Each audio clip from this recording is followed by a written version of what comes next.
Anime is a vast and varied medium, and if you're not already familiar, it can be daunting to find something you might be interested in watching.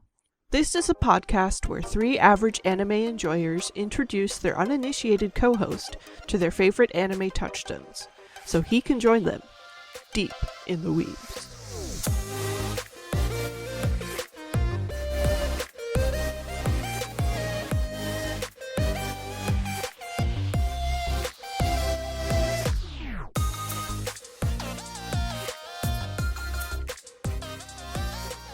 This week we watched Tengen Toppa Gurren Lagann.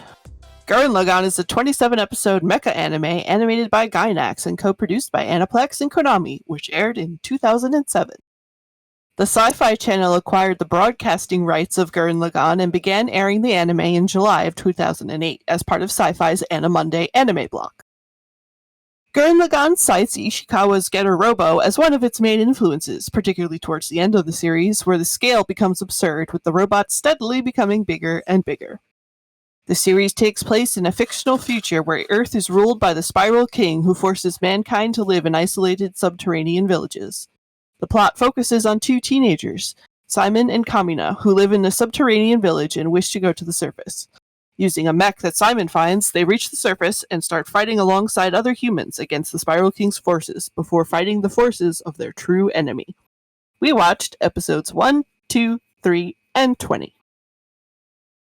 I would like to set the scene of our experience with this show, the context in which we watched this. Yeah. 2007, 2008, first year of college, hanging out with friends, forming kind of our own little found family of people away at college for the first time. We watched a lot of shows together out in the lounge of the dorm we lived in. And over the course of 2 weekends, back to back, we watched through this entire series. And it was a great bonding experience, and a lot of quotes and themes from this show really struck a chord with us and was part of our identity, I guess.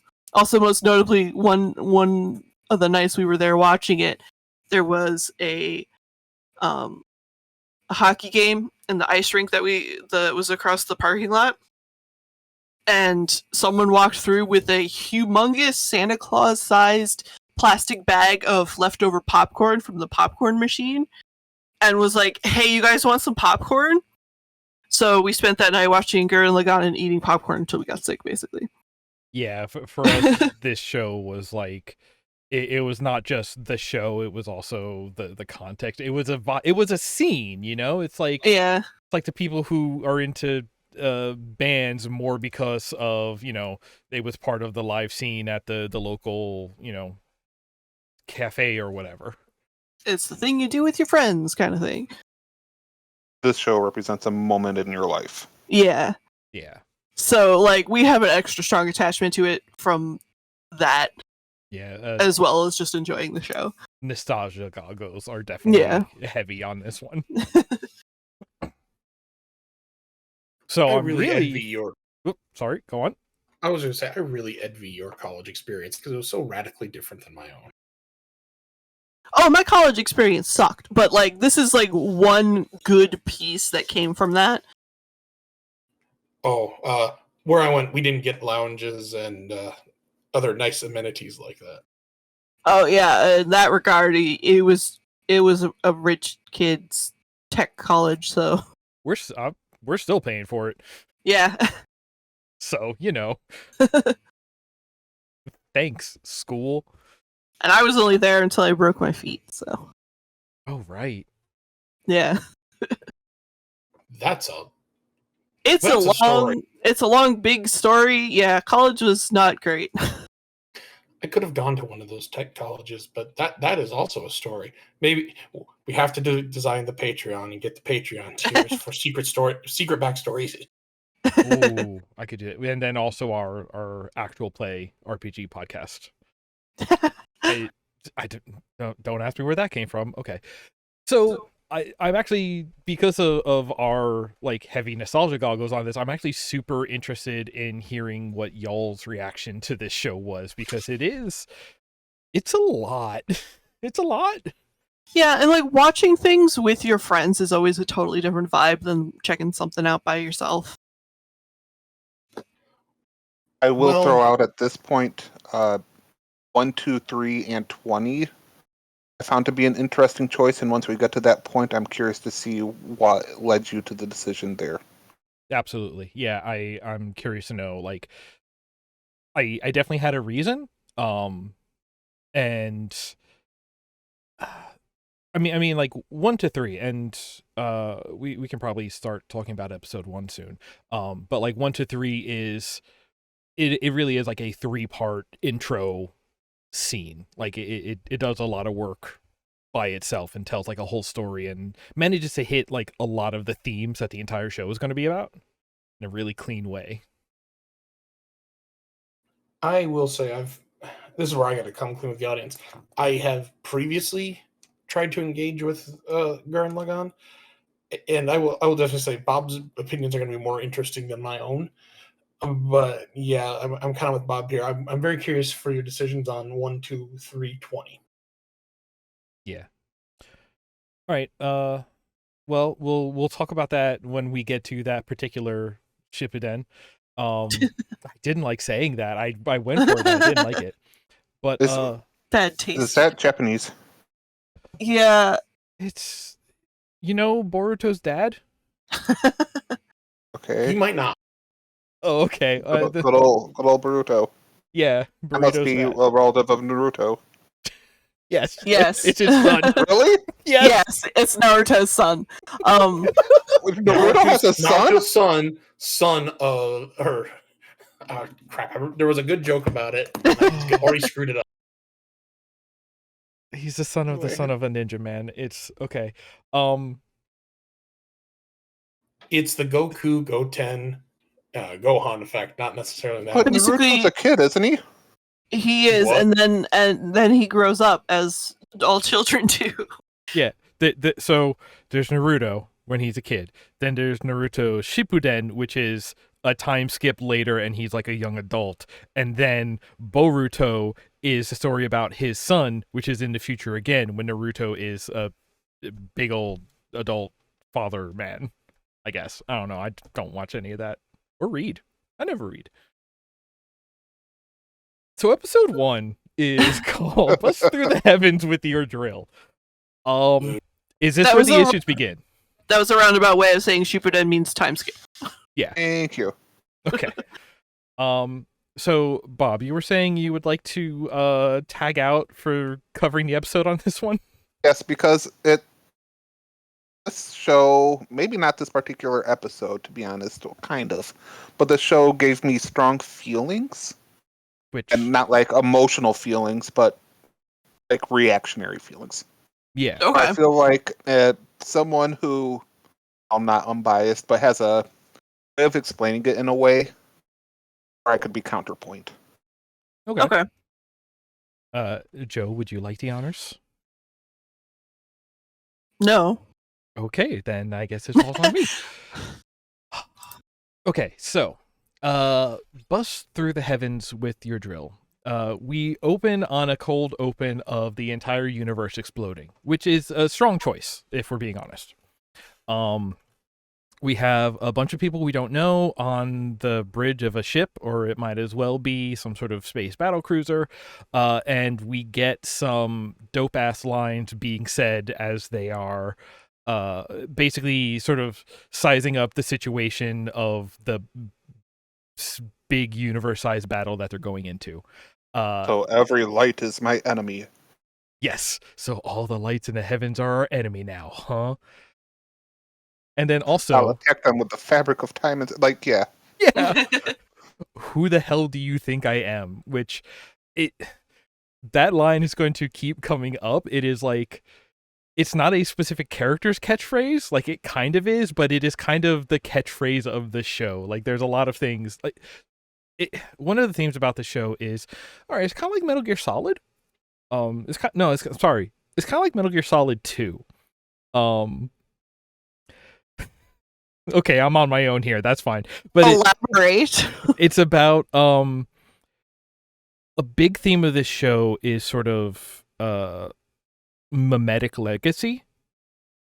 Like, it is not necessarily like, there are times when it is about like, oh, this is so and so's son or daughter or whatever, but there's a lot of times where it's just like, no, this person lives on because of the impression that they let on other people, of the teachings that they passed on, of, you know, the way that they influence the personalities of other people. And like, so in that way, Who the Hell Do You Think I Am is it is like, it is one character, but also it ends up being every character in a way that is very central to the show. I like this show. Sorry, this is going to be me the whole time. Hey, but while we're talking about this scene, because that's pretty much all the scene is, they show up, there's some explosions, and they say some dope ass shit. Show of hands, who was watching the dub and who was watching the sub?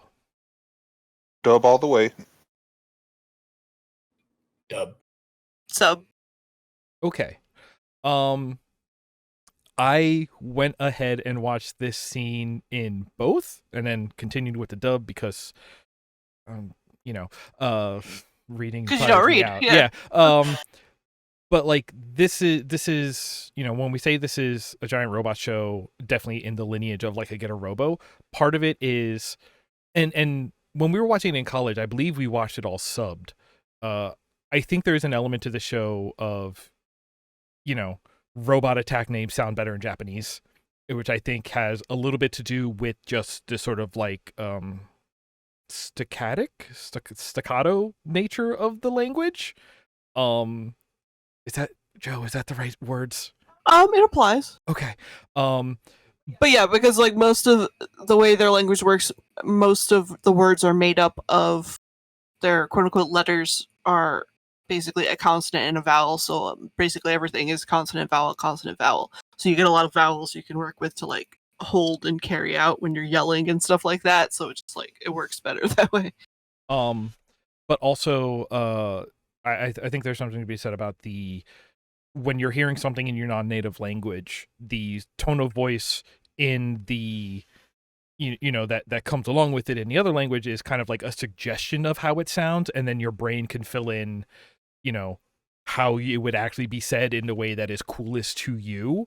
I think it delivers the vibe of it a little more than yeah, necessarily the words. Yeah. So like, watching this show in the dub for basically the first time this time around, I think there's some stuff that just sounds like goofy and not like as bad as cringe, but like some of these characters sound really try hard in a way that watching it back in the day in Japanese, I just remember being like, oh no, these guys are just so badass. And I mini thesis that it's part of the sub dub divide. And I just bringing that up because that's all over this show, because there are attack names, there are people saying like goofy shit that sounds badass in the moment, yada yada. Okay, after the cold open, we get intro to Simon the Driller, who is a little kid living in Giha village, and his job is to drill, because you need to drill to expand a village, and this tells us some things about the village. Mainly that it is they live completely underground, and that's, don't worry, I guess we'll explain that. We see Simon finds a cool keychain that somebody lost from a Hot Topic, and he sort of keeps it because apparently he's part magpie. And then we see him walking around town, and everyone, all the cool girls are making fun of him because he's all dirty and he's looking at his weird stuff, and oh, isn't it weird that he's a driller and he loves to drill. And he's feeling all down, and then big bro Kamina shows up, who is, you know, part of the Big Brothers Little Brothers program for Simon. And he is this like lunkhead older brother character who is also the kind of like I am just going to go after what I want and make it happen, logic be damned kind of character.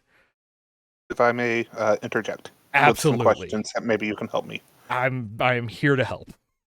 With Simon, is it like he's a legacy driller, or like how do they get assigned jobs? Because not everyone's a driller. We learn later on.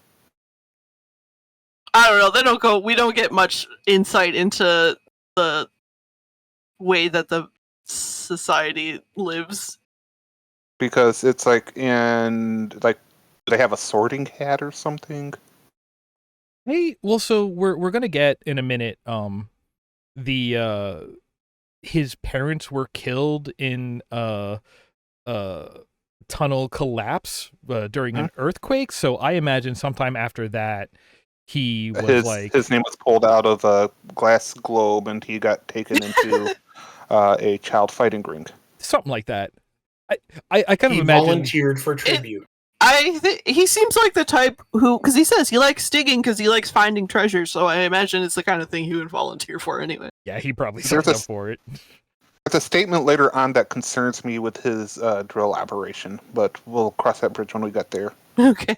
However, I did enjoy the entrance of Joey Wheeler.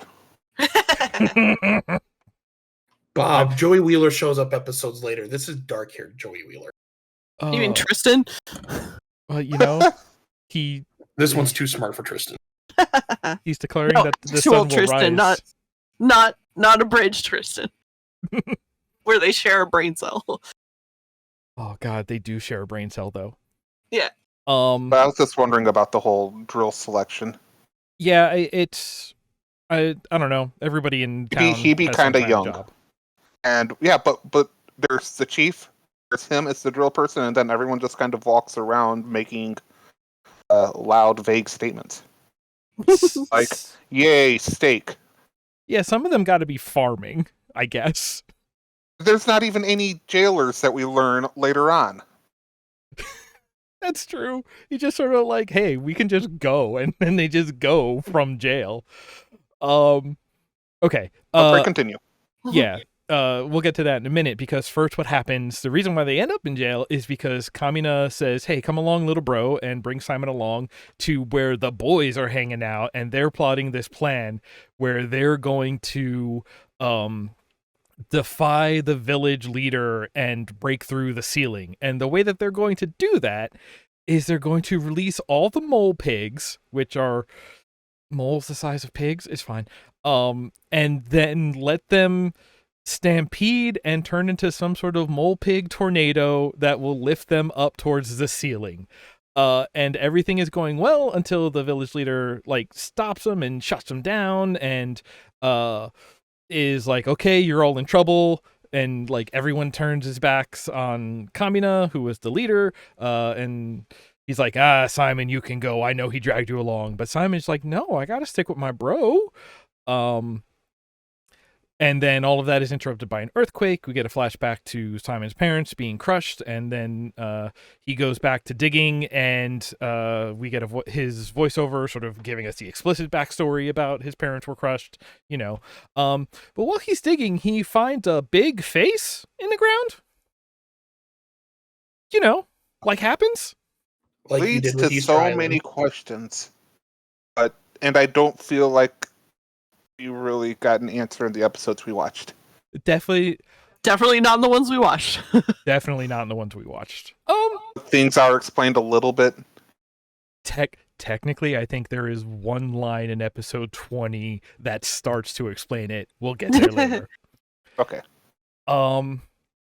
So yeah, after finding this cool face, Simon goes and drills into the jail cell where Kamina is being held, because he is so excited at this cool thing he found, and he just wants to show it to his bro because it's so cool. And so they just leave jail and they go through the tunnel to this. Oh no, they don't. They're on their way to go see the cool face, and then the ceiling breaks and a big boy falls down into the village.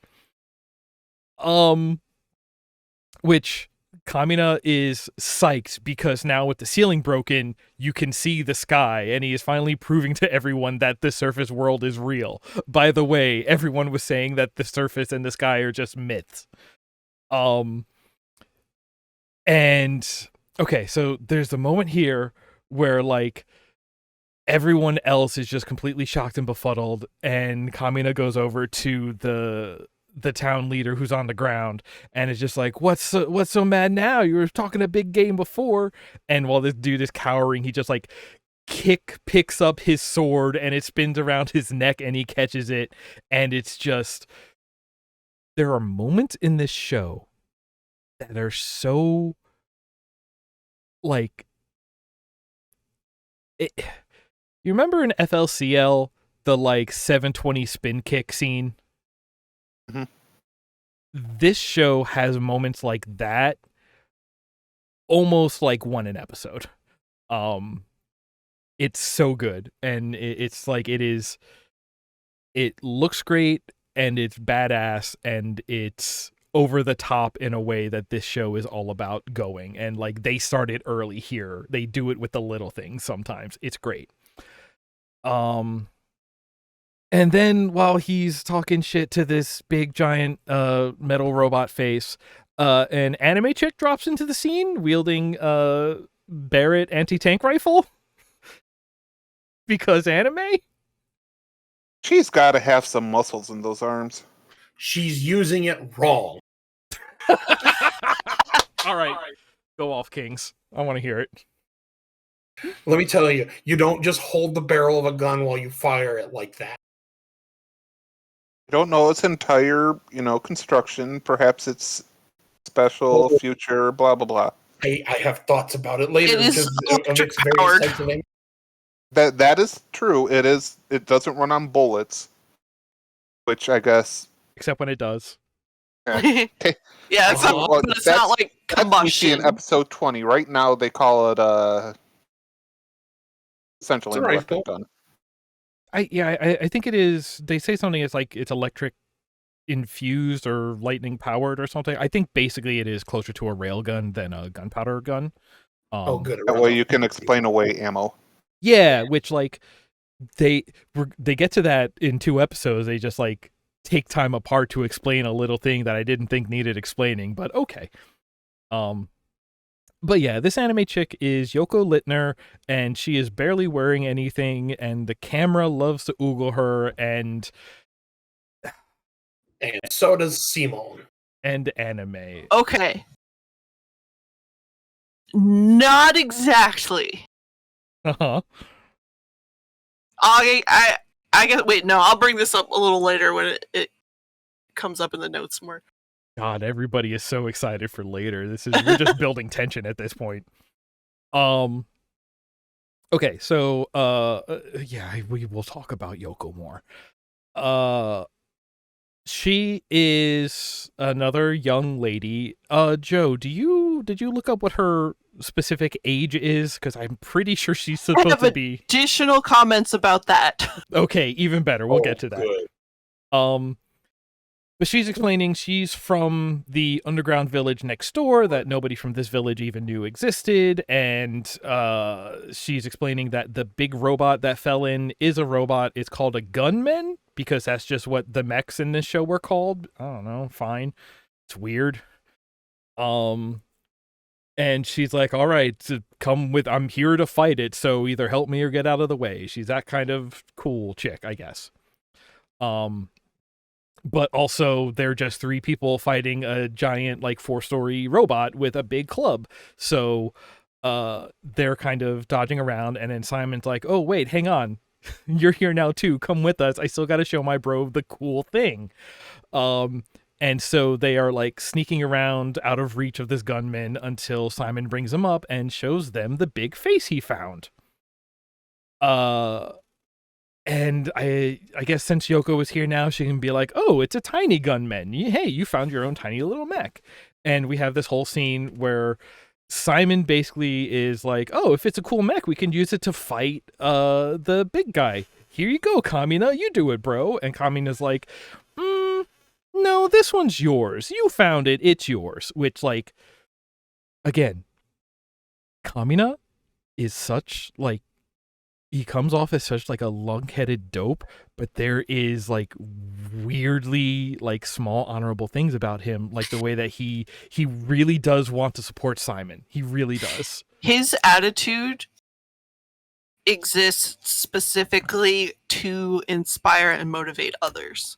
Like, I feel like he does shit so that like it drags people along with him to kind of like give them the momentum they need to step forward and do a thing. Sure, he's an instigator. He also likes to look at the rabbits, George. Yeah, so, I mean, he's not smart enough to be doing that consciously, is the thing. Like he is doing that, but this is where he gets the line, kick logic out and do the impossible. Which, like, yes, like, don't accept failure through assumption. At least try is, like, actual legit good advice.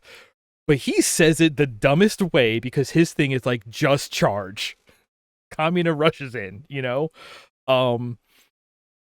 Is it this episode or the next episode where we got the who we're supposed to believe in? That's immediately right now, because Simon is all like, oh no, I can't fight the big guy, I'm just like a little dork. And Kamina's like, don't believe in yourself. Believe in me. Believe in the me who believes in you.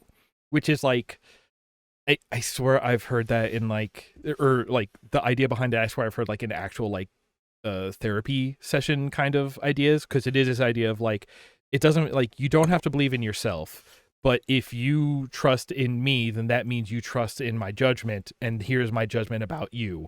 So it's just like here is your internal validation, it's external validation, now go give it a try. Yeah, this concept, I think, really got in deep with our group and like really did, like, I think a lot of us carry it to this day because of this show. Believe in the belief that other people have in you. It makes sense. It's just because of the character that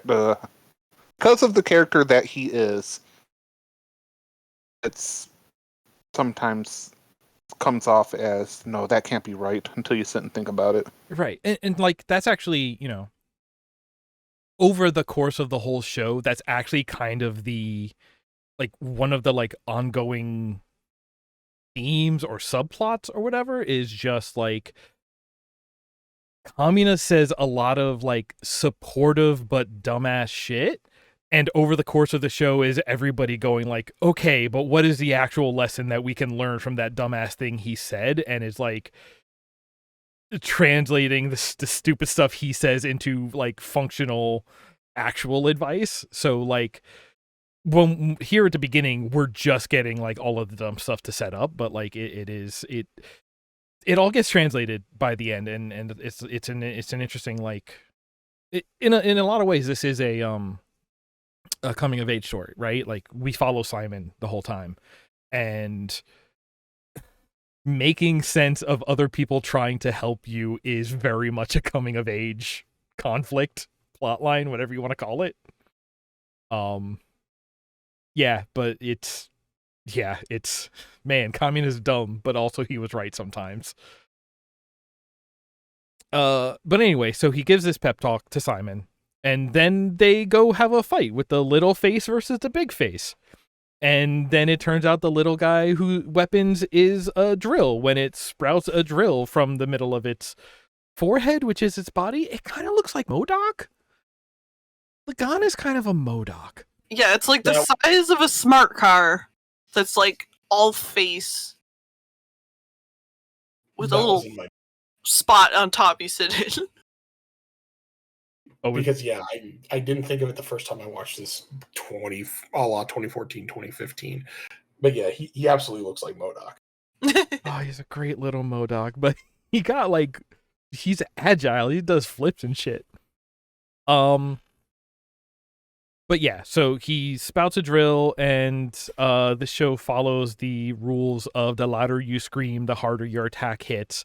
So all three of them in this cramped little cockpit are screaming and hit the giant gunman with the drill, and it blasts them up back through the broken ceiling, and the gunman turns into a cloud of dust and scrap, and then they are flying high in the sky on the surface, seeing the sun and the moon and the sky all for the very first time. And that shot was, I think, in school, many of our desktop backgrounds for a good couple of months. Oh yeah, I had the eye catches in a folder that rotated on my background for so long. They're so good. And then they just start falling out of the sky, and when they hit the ground, 2 more gunmen appear, and that's where the first episode ends, on that cliffhanger. Thoughts about episode 1, or is everybody still waiting? I will say here, it took me a little bit to get used to faces on bodies. Yeah. Modoc style robots. I don't know why they went that way with the designs in this show. I don't really like it. I'll say that, but like it's at least consistent. Come episode 3, there's a little bit of a change. Yeah. But right now it's odd. I will add in, unlike Nick, I kind of appreciate the difference just because it at least gives it something that sets it apart visually from Gundam insert here, or Getter Robo, or just about any other mecha show, to have the face be kind of the body. And if they really are going for some kind of pseudo psycho deeper train of thought on this and some subtext, that's the word I'm looking for, subtext. The idea of the self and then the arms are just kind of extensions kind of works. True.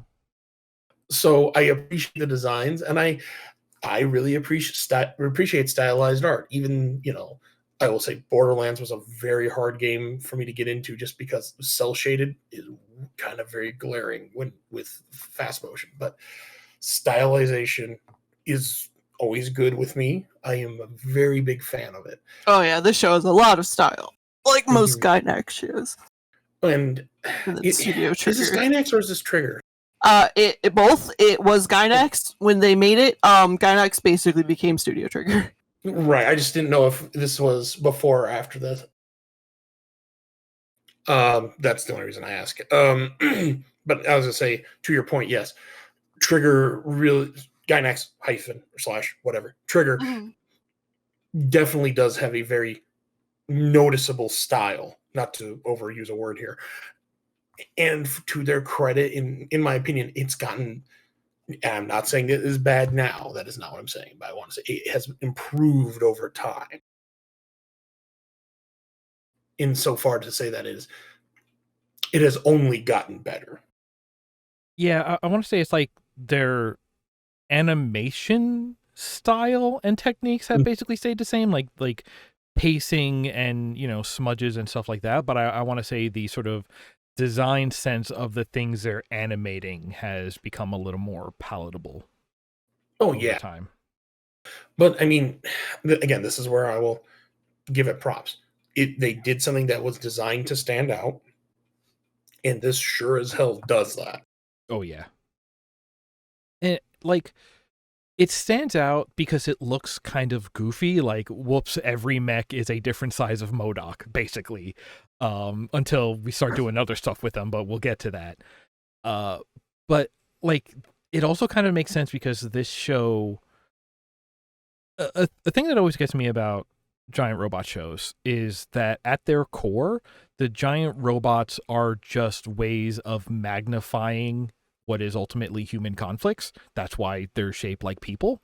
And a thing that this show does, especially here at the beginning, when it's kind of small scale, it's a lot of people just kind of, there's a lot of shit talking to each other, especially here in the early show. And all of these robot designs, they are, 90% face. And when characters are talking in the robots, the faces of the robots animate. So there is this very one-to-one, yes, we are, not only are we magnifying the people, but we are magnifying the talking, the conversation. It is, there is rewatching the show again, there's a lot of things that they do here where it is very much doing a Getter Robo kind of thing with, spiral energy and the combining robots and all of those sort of things in very specific ways. But I also feel like it's like boiling Getter Robo down to essences, and it's just like, yes, when robots clash, it's people's clashing. So it's just like, oh, we're butting heads. That's so literally we're gonna have two robots that are just butting giant metal heads, and it's just like, subtext be damned. We're gonna make sure we're just gonna. This show is if mech shows were being honest and just put what they are on the tin, you get this show in a weird way. I could elaborate on that, but let's keep moving. Because we move into episode 2. I said I'm gonna pilot that thing. So this picks up immediately with the fight. We have Yoko, Kamina, and Simone in the teeny tiny Lagann versus 2 giant gunmen.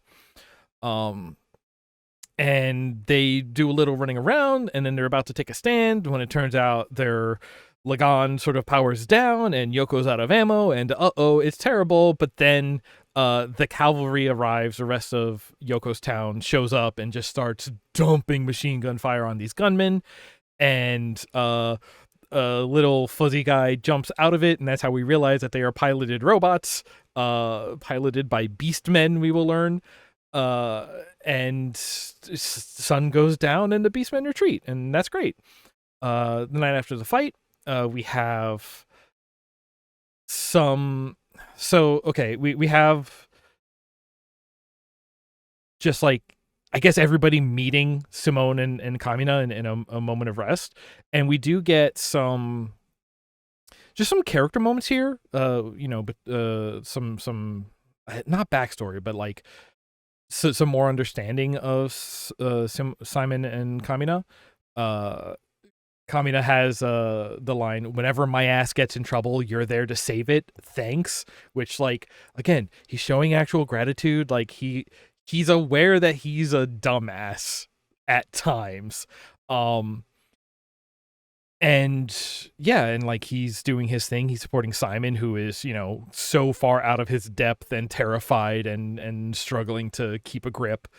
And then Liron appears. Who would like to talk about Liron?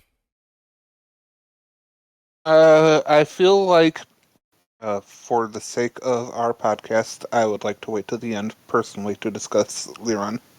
Okay. Or Ron, as he's also known. I'll do the We'll quick. put a pin in that. Yeah, the quick version of Liron is queer coded character who is our horny for robot mechanic, like we had in Nadesico. And we'll talk more about Liron later. He's a very strong character. Like a strong flavor. Yes, he is definitely a strong flavor. Okay, I like that. But yeah, so we get more about like, oh, they're seeing the stars for the first time. They don't know what stars are. They're seeing written words for the first time. They don't know what written language is. Okay, explain to me how they operate the drills. That's where I was going to bring that up. Which drills? Any drills. Back at the home of the caves, if they can't read, is this really just like teaching and pointing? Oral tradition. Us here. Yeah, apprenticeships and shit.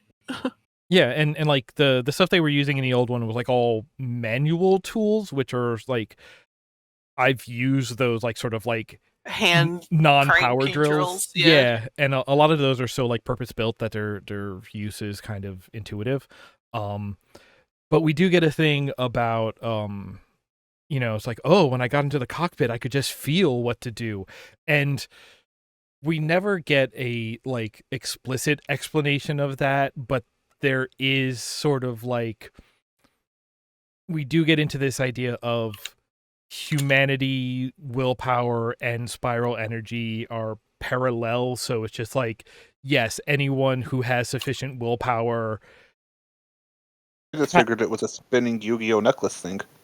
It's also that. That's a catalyst for it. Like, again, it's boiling down the get a robo kind of thing. If you have will, you can make things happen, and the robots are just facilitating that. So like they can operate these things because they want to make things happen, you know?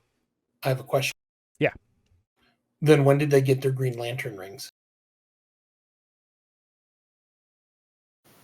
Well, okay. Would they be Green Lanterns though? I know there's Yes. other It's lantern will-powered, colors. yes. It is? Okay. Yes.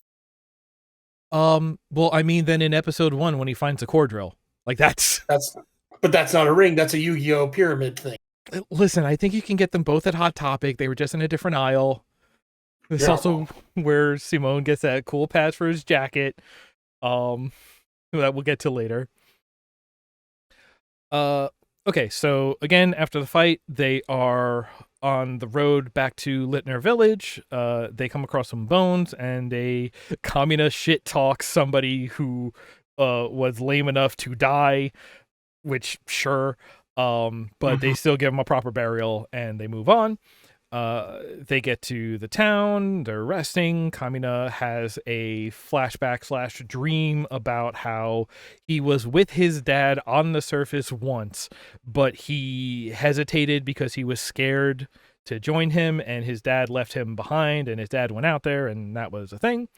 And then they are awoken by a gunman, like Titanfall-esque, falling onto the surface to attack the village. So everyone's just having their coffee and watching the morning gunmen roll in. Boy, I put some notes about Liron in here. Okay, I'm just gonna skip that. As Simon wakes up and he's getting ready, trying to get Lagann back up and into fighting condition for the coming battle, he realizes that the landing impacts of the gunmen are what was causing the earthquakes underground and are what caused the deaths of his parents. So he immediately goes into revenge mode, and Lagann overflows with a burst of green energy, and he flies into the fight, and anime happens.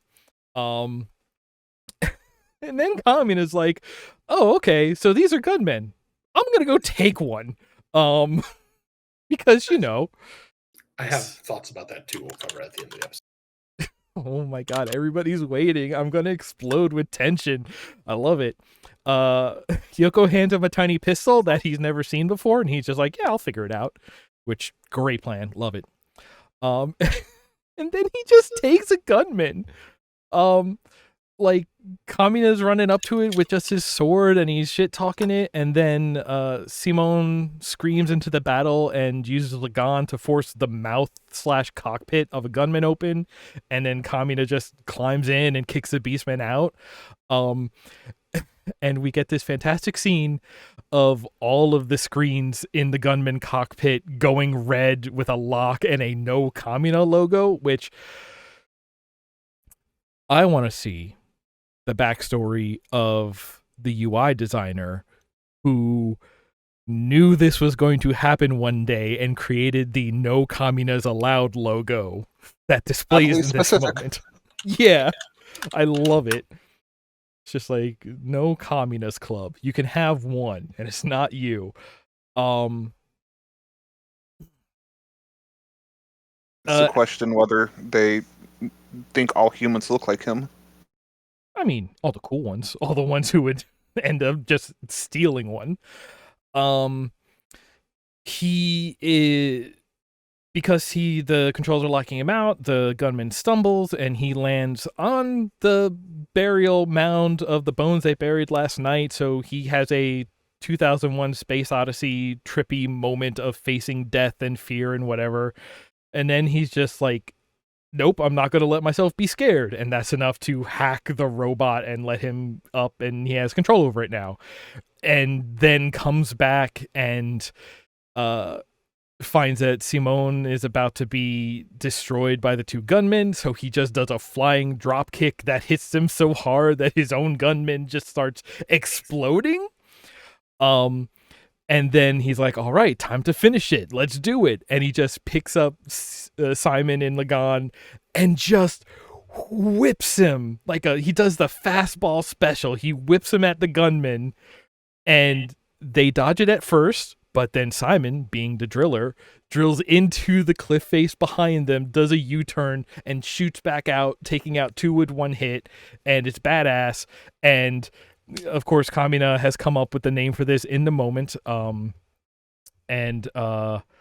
should have written it down in Japanese, and I could have done the bit like when we were doing Fist of the North Star. Oh no. But it is the finishing move, perfect combustion of manly soul's cannonball attack. Because it's a combo. Forgot the move. names of the other two. The other two? Yes, the name for his punch and the name for his flying kick. Oh, he did name those two. He loves. Listen, I also love putting labels on things. I'm not going to give the boy shit for doing this. I recall the flying kick is flying kick of helping my friend or something to that effect, or saving my bro. Yes, and what is it? The who the hell do you think I am punch?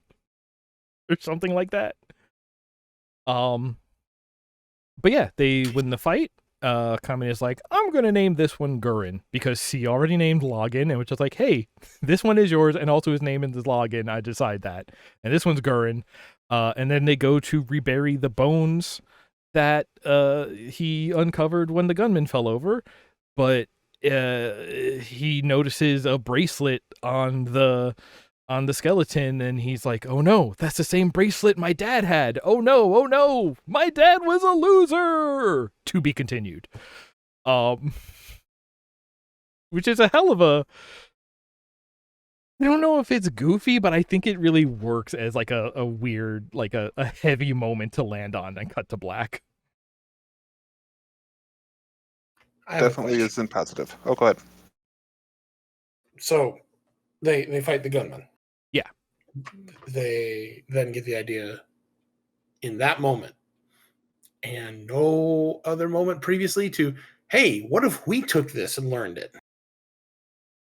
Yeah, like somebody says exactly that. Like, wow, why did we never think of doing that? And like, so we don't know. Like, we're gonna get the backstory about Littner Village and about how like they live above ground now because their underground village was secretly a weapons. It was originally a weapons cache that they were just living in, and then there was some sort of like gas or radiation leak or something like in that one Dark Pictures anthology game. Poison gas. Yeah, and so they were forced out, and now they have to live on the surface, but because they're on the surface, the gunmen are attacked. It's a whole thing. So we don't know how long they've been doing that, and they are definitely like probably still living in fear of the gunmen, and it's just like, hey, we are in survival mode. We are not on the attack. Like, that is what makes Kamina special, is that he is so thick-headed that he's like, oh, I'm going on the attack. All right, let's do it. Like, he does not allow himself to fear. So whereas everyone else is just like, oh, we gotta, focus on survival. He's like, no, we gotta focus on growing. We gotta take the. No, he's like, that is where the problem is. I'm going to go face the problem. Mm-hmm. Okay. Any other thoughts on 2? I will do my preface of Laran. As far as queer representation, I feel like this is our first very strong gay character. Mm. And I guess it puts me in a weird place because typically you have that very sexualizing character. And to see it as the queer one, it's like, ugh, kind of really rubs you the wrong way, especially with the way he talks and his mannerisms, and the weird wiggling fingers. Yeah, like, honestly, if you break it down, Liran is kind of our sex pest character because, like, maybe the joke was like he's overly flirty, but it goes beyond flirty. It is like it is too much, and people are clearly unwelcome to it. The problem is that he is also like the only queer coded character we have, as well as the only sex pest coded character, and so good fucking job, anime. You just tied those two together. That's a bad look. Like, why'd you have to But do it's that? also an interesting thought experiment because having your sex pest, as you put, character, when you look at them as the heterosexual or straight character, do we give more leeway as opposed to when they're gay? Because there really shouldn't be that type of forgiveness. Yeah, right? Huh. So I don't like the way that Laurent comes off in this episode. By any stretch, he shouldn't be forgiven because he's gay. Like, oh, you're making gay people look bad. No, the point is, a sexualized person like that shouldn't be forgiven. Yeah. So I had to do some looking up because I too really kind of had a problem with this. But I will also admit I have a friend that acts like this. And the thought occurred to me, and I had to do some digging. Now, I'll be honest, I didn't find anything definitive, and of course you're not. This is a show from 2007. But there are those out there who have reads on this that the character of Liron, whatever the correct pronunciation is. I believe it is Liron, because I'm going nuts, because Loran Sehak is a Gundam protagonist, and that is crossing some weird wires. Fair. But he also goes by Ron, I think, in the show. Yeah, true. Ron. So we'll cut it simple there. That Ron is doing this knowingly as a pest, but only because they're not serious, and that they are non-binary as well. But I still kind of more or less agree with Bob that regardless, this really feels in very poor taste. Yeah, like, honestly, if they were not a queer character, but they were that sort of like overtly flirty and continuing to be so even when it's unwelcome, I would hate a person like that. I would hate a character like that. That alone would be uncomfortable. Like, the fact that it's like the fact that this show has tied that to the only queer character, making those like intertwine in ways that aren't really, that would not otherwise be connected necessarily, it's a bad look. It's like, why'd you have to go and do that? Why couldn't we have a normal hetero sex pest like other upstanding anime? This happens a lot in anime, that the queer character is the sex pest character. That gets tied together a lot. It's common. I'm not absolutely not defending it. I am providing some like cultural context that this happens a lot. This is how they tend to include these sorts of characters in anime. So as you watch anime, this kind of trope will pop up a lot. I feel like it's the way they had to explain that this person is gay by having them overtly hitting on anyone of the same sex.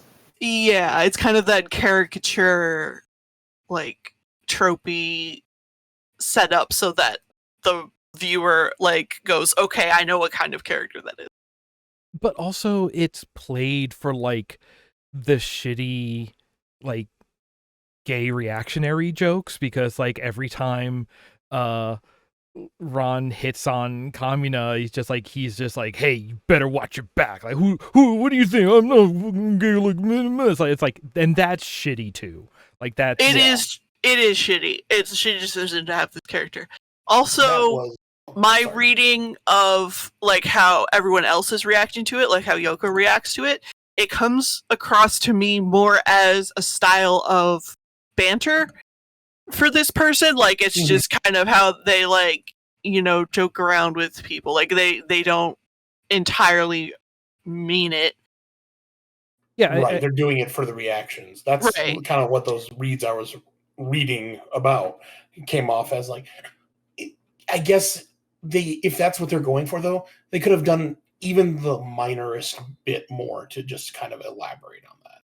Yeah, because that's also my read is that like in character being this overt, like it is pushing buttons. It is a choice to push buttons, which I think over time we do get to see that not only is Leron, who today would probably have they them pronouns just because like they say they have a line in there, but then like everyone just uses he, is like a brilliant robot mechanic and an engineer, and like they definitely do like some like social engineering stuff in terms of pushing people's buttons, and we do get to see more of that with them. Like they are extremely competent in manipulation tactics, so like there is a sense that like, oh, this is kind of on purpose as much as it is on purpose for the character as much as it is the show using it as a setup for big air quotes gay jokes, but like it's still our first impression is not seeing that about them, and it is an uncomfortable first impression. I say I will accede to that. I'm just gonna add one more thing. Okay. All of a sudden, Utena's representation looks a hell of a lot better. Yeah, honestly. That's the one thing. For him to become redeemable, I would almost want some form of reason why he is the way he is. Because I am known to flirt every once in a while. Yeah. No, but like that's the thing is like as someone else who like has a group of queer friends, like when you get that friendship, part of that often manifests as like playful banter of like hitting on each other and stuff. But yeah, like you don't do that to someone you just met. I agree. That's what I was going to say. I'm not going to walk up to a stranger and say, "Hey, let me show you my wiggly fingers as I do my mechanic work." I hear you like innuendos too. Again, like I can kind of accept it as like, coming from a very systems engineer mindset. Like sometimes you do push buttons like that to push boundaries and see like, okay, how is this person going to react when I do this to them? So it is like, I could see that being as like their way of like learning about someone on first meeting. It still makes them like a creeper. Yeah, they're being a jerk because they are intentionally being gross to this person who obviously doesn't like it. But like, there is definitely a way to read it that it makes sense as a character and not just the show creating this gross caricature, which we don't necessarily get that, or we definitely don't get that in this selection, and we don't get too much of it across the rest of the show, as I recall. I'll be honest, I'm going to rewatch the show now that we're doing the episode, but I have not seen the whole show since 2007. Yeah. I would like to another quick thing about Ron's statement about not being a man or a woman. I think that's more of a cultural Japanese thing wherein flamboyantly gay people are not seen as men, quote unquote, because they've got a big like manliness thing in their culture. Like if you look at like the Yakuza and shit, like it's just like what constitutes being a man. I mean, we have that problem here too, but yeah, I think that comment is more based on that than necessarily being like NB, but who can say? I would say, and maybe we can talk about this in final thoughts, but this show, we saw a bunch of it, especially once Yoko shows up, but this show has a lot to say about manliness and what it means to be quote unquote a real man, and women, and like gender roles. And to prime that subject, I mean, it's Kamina's opinion of that. Yeah, like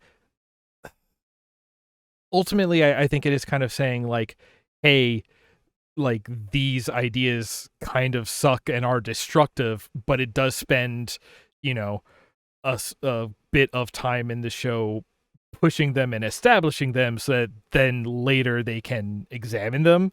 But it does mean you are doing the thing for a little while. Okay, so moving on to episode 3. Who do you think you are, having 2 faces? Does that seem like the right read for that line, or? Sounds good. Maybe the exclamation point at the end, but Who do you think you are, having 2 faces?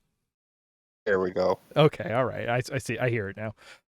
So we begin with Kamina telling a story around the campfire about how the one time when he stole that gunman, that happened probably less than 6 hours ago in real time. Yoko comes up to the boys and says, "Hey, or the next day, Yoko comes up and says, "Hey, I'm gonna go hunting because we gotta eat," and is inviting Kamina along because clearly she has the hots, but is refusing to even admit it to herself. For Kamina, and then Kamina's like, "All right, let's go. Simon, you're coming too," because a bro ain't gonna leave his bro behind like that.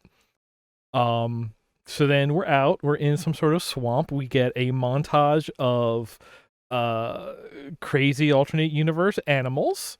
Can we talk about that grape hippo or whatever it is? And the way it just sort of flops when it gets shot in the head, just like, oh, were you even alive before, or did we just knock you over, or just? It was a mercy killing. It's beautiful goofiness, just a wonderful. That's why it is the way it is. I do Waiting to die. And Yoko lets Kamina try taking a shot with her gun, but it's kitted out for arrows this time. We're gonna stop and say it's because it's basically a railgun. Don't know why we needed that. It could have been fine, but okay. Mainly so that we can show up that he lands a hit on some sort of Pokemon, and when he goes to pick it up, he sees, oh, there's a second arrow in this one, but this one has black fletching when his arrow had white fletching. Oh, does that mean there's a bad guy? And then shots ring out from the bushes around him, and Viral appears. Viral. Listen, the dub is weird. Who wants to talk about Viral? I love Viral. I love a pointy tooth man. Strong character. I have some opinions. Oh yes, I'm rubbing Go my for it. hands. Bob is going to get my reference because this is something we talked about a long time ago. Viral, because I refuse to pronounce him like he's virile, suffers from the X-Men Morlocks dichotomy.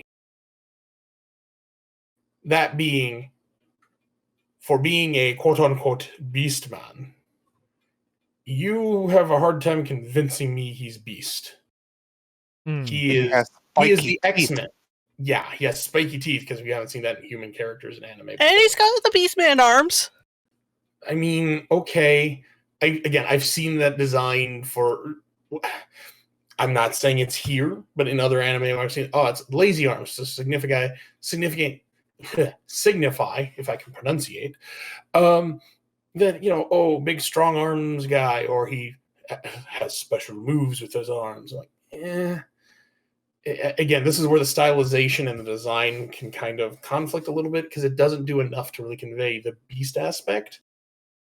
If you would like to know his specific beasts, it's shark and feline. Okay, where's the fin? Not pick on Archie, my friend. Okay, that's canon now.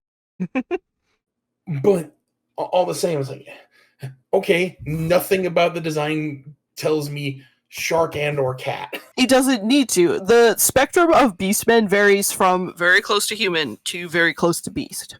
Okay.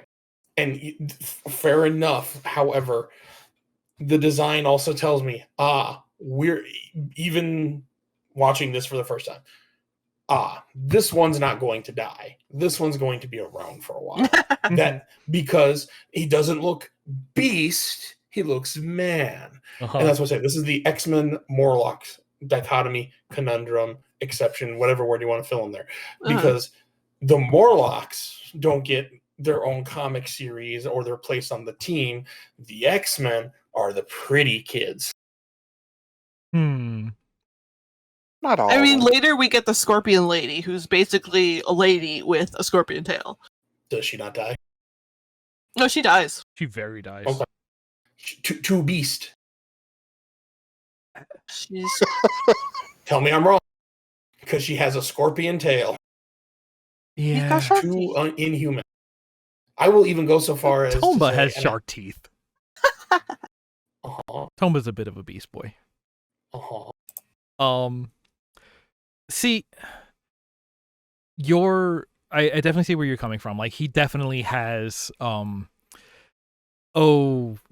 you're going to have a begrudging babyface turn by the third act flags. Yes, he is Vegeta. Yeah, he's definitely got Vegeta going on. My issue with him is he is a Vincent Valentine, which is the character who all of the like high school girls love, even though they are like a supporting character who is just brooding and is like, oh, I'm so dangerous, without actually showing too much of like, without actually being that too different. Like the same thing you were just kind of saying. It's just like, oh, he's a beast man. Well, he's kind of just a man with teeth, and he's just like, oh, I'm a beast. Oh, I'm so dangerous. I can never be like you humans. And it's just like, really, dude? And yet people swoon. He's a fan favorite. I don't know if he's edgy enough to qualify. He fights with a butcher knife. He's got the shark teeth. So does Barry the Butcher. Who's Barry the Butcher? the robot from Full Metal Alchemist that we watched. Oh, right. You telling me he wasn't edgy? He's like, oh, I'm a ghost, and I'm a sicko. I was killed. No, he was funny. I mean, he was funny, but he was trying to be edgy. Okay, I credit to credit's due. Yeah, he was trying to be edgy. I'm trying to be a healthy individual when I go to the gym. Yeah, we all have Does our not struggles. equate. That's my point. Viral's just a grumpy baby. I mean, sure, he's grumpy. I mean, I'm grumpy. I get that. One grump respects grump. But really, he's just Vegeta. Maybe even, I would go so far, maybe he's just Piccolo. I don't know enough about Dragon Ball to comment. No. He was the Vegeta before Vegeta. Yeah, no, because Piccolo, he turned into... Babysitter. Piccolo is kind of a Knuckles. Whereas Vegeta is more of a shadow. Knuckles. And Vegeta's a family man now. I feel like Viral throughout the show, one of the shows I was going to put as the post time skip episode goes more into what he did to end up in jail, which we don't get here, but like Viral continues to have his own like motivations and ambition throughout the course of his show, even as his allegiances become blurry around the edges, in a way that like both a Vegeta and a Piccolo kind of are just like, all right, I'm going to stand on the hero side of the edge of the ring now, and that's kind of it. This is where I will say he is Arc 1 of Dragon Ball Z Piccolo, who wasn't with the heroes because he was a hero. He was doing it because he still thought he wanted to conquer Earth. Okay, yeah. And kill Goku. If you're narrowing it down to like just that arc, then yeah, I can see that. But there's so much DBZ. You're right, and I this is something I'll address later. He's Piccolo.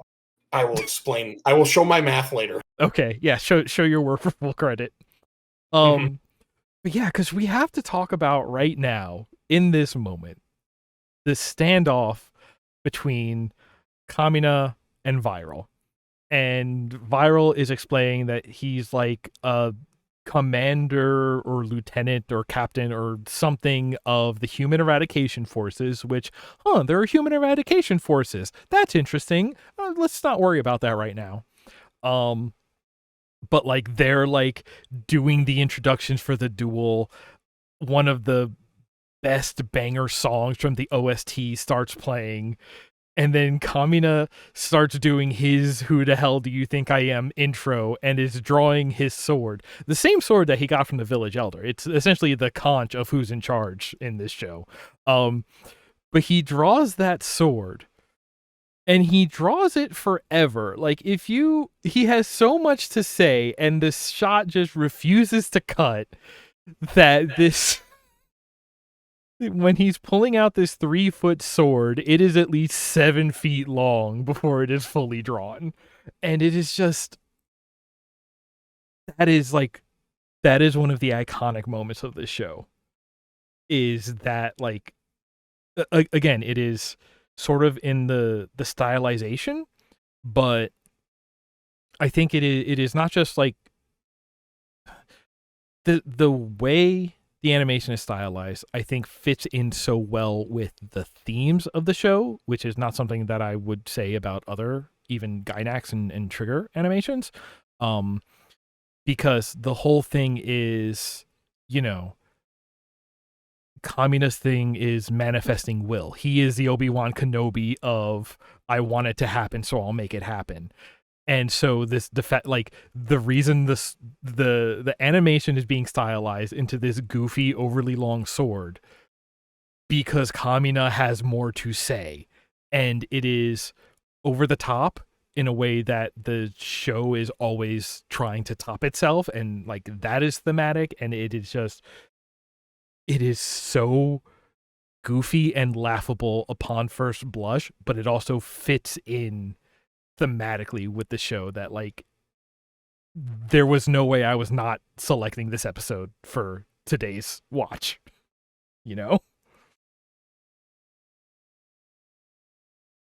Okay.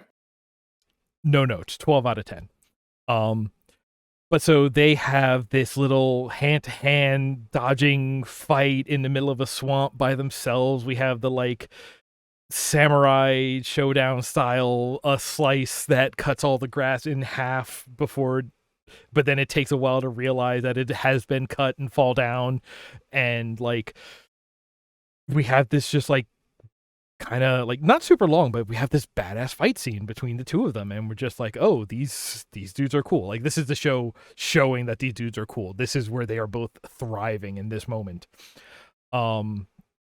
But then everyone retreats to their gunman. Viral has his parked over on the other side of the grassy knoll, and we didn't even talk about at the beginning before they go hunting. We see the gunman that Kamina stole is getting repaired with the parts of the other defeated gunmen from the previous day.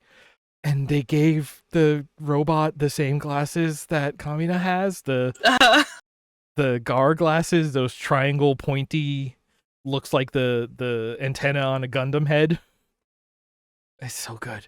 But yeah, so Gurren and Lagann are parked nearby, and everyone goes to that, and we have this sort of butting heads moment where they try to do the fastball special again, but Viral is too good for that. He won't get tricked by that, and the fight lasts until Viral goes for the giant head beam attack, but then Simon, in a panic, digs him out of trouble, and they disappear, and then Viral's like, sun's going down. We'll come back tomorrow, because Beastmen can't be out after dark. I want to say they do get into the reason for that, in case anybody was wondering why they are so strict about only hunting during the day. I forget what it is offhand, though. And yeah, we have this scene at night where Kamina is pissed at Simon for keeping them alive by digging away and escaping. Which is another moment, and it becomes more explicit later, but like this is another moment where it's like, it's not even that Kamina is pissed at Simon for running away. He's pissed at Simon for giving into his fear. Like conquering fear is kind of like Kamina's whole character motivation. So that is why he is pissed at Simon. And he's just like, listen, you can't keep running away. What show is that a line from? I mustn't run away. I mustn't run away. Oh, also at the start of Outlaw Star, Hot Eyes Hilda tells Jean, "Are you going to just keep running away?" Just keep running away. Anime echoes is the thing, as do all things. I have in the notes here that Simon's characterization is very specifically based on protagonists from other shows. And in this first third of it, it's specifically Shinji from Neon Genesis. I'd say that Never heard of it. I'd say that I have thoughts on that, but they are really more my NGE thoughts, so I will save them for now. Yeah. Put a pin in that for a few months. Spoilers. Don't worry about it. Writes down Neo Genesis. Yeah, that's Yes. right. Yeah, no, the Neo Geo. It's the new Sega Oh console. yes, the Neo Geo. The Neo Geo front. Thank you. That joke will make sense in a couple of months. God. So anyway, Kamina and Simon sort of split up to rest for the night, and Yoko comes up to Kamina and is like, "Hey, let me pilot Lagann." And Kamina's just like, "Nah, that belongs to my bro." She's like, "Why do you trust in him?" And he's like, he's my bro. Although, there is the element there of he goes into this whole thing, he kind of does a reprise of the "I believe in the Simon that believes in me" kind of thing. Is I think what he means to say. What he says is dumbass. Uh-huh. But he is having his explanation is this sort of retrospective moment of just no, I recognize that Simon compliments me and we are a good pair. He struggles to put it into words, but that is kind of what he's getting at there. Is this where he says that dude being scared is the only thing that keeps me alive, or is that he says that later? I forget.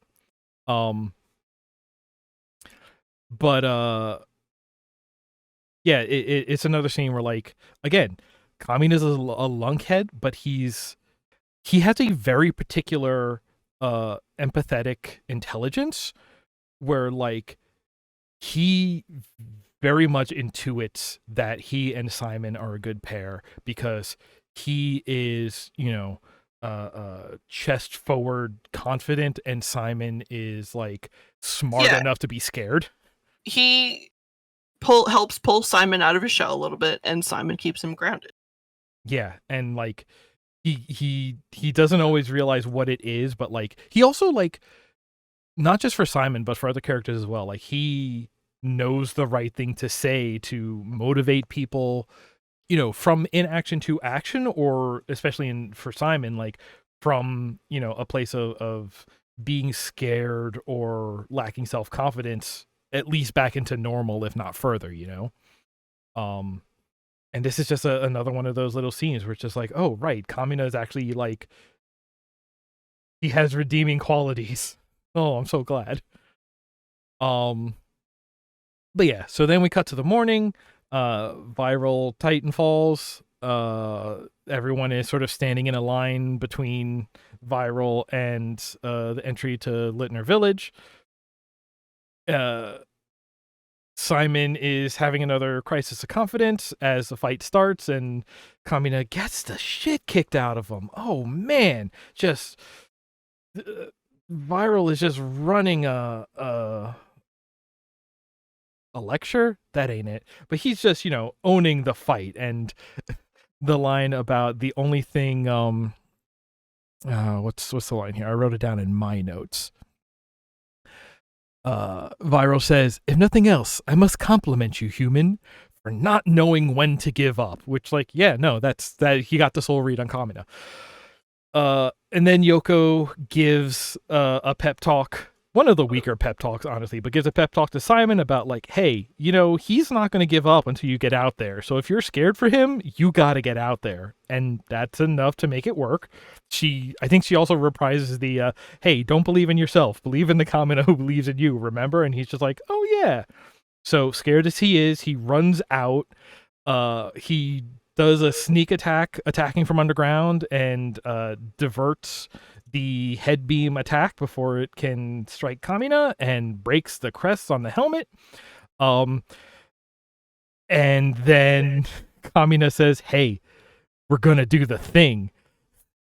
And Simon just goes, bro, what are you talking about? And he's like, we're gonna combine. And then every other character in earshot goes, oh, they're gonna combine, to various levels of excitement and confusion and exasperation. Except for? This is Ron's redeeming moment. Ron is my spirit animal throughout all of this. Oh, at this point. He's just like, sometimes Ron takes on the Ruri role of the Team Gurren bridge crew to reflect in Nadezco again. Ron is a reasonable human being when they're not making a terrible caricature out of it. Yeah. Yeah, Kamina and Gurren just picks up Lagann and just crams him on top of his robot and just says, there, look, we combined. We have two faces just like your robot now, Viral. And, bless his heart. He tried. And then Viral's just like, you're dumb, here's missiles.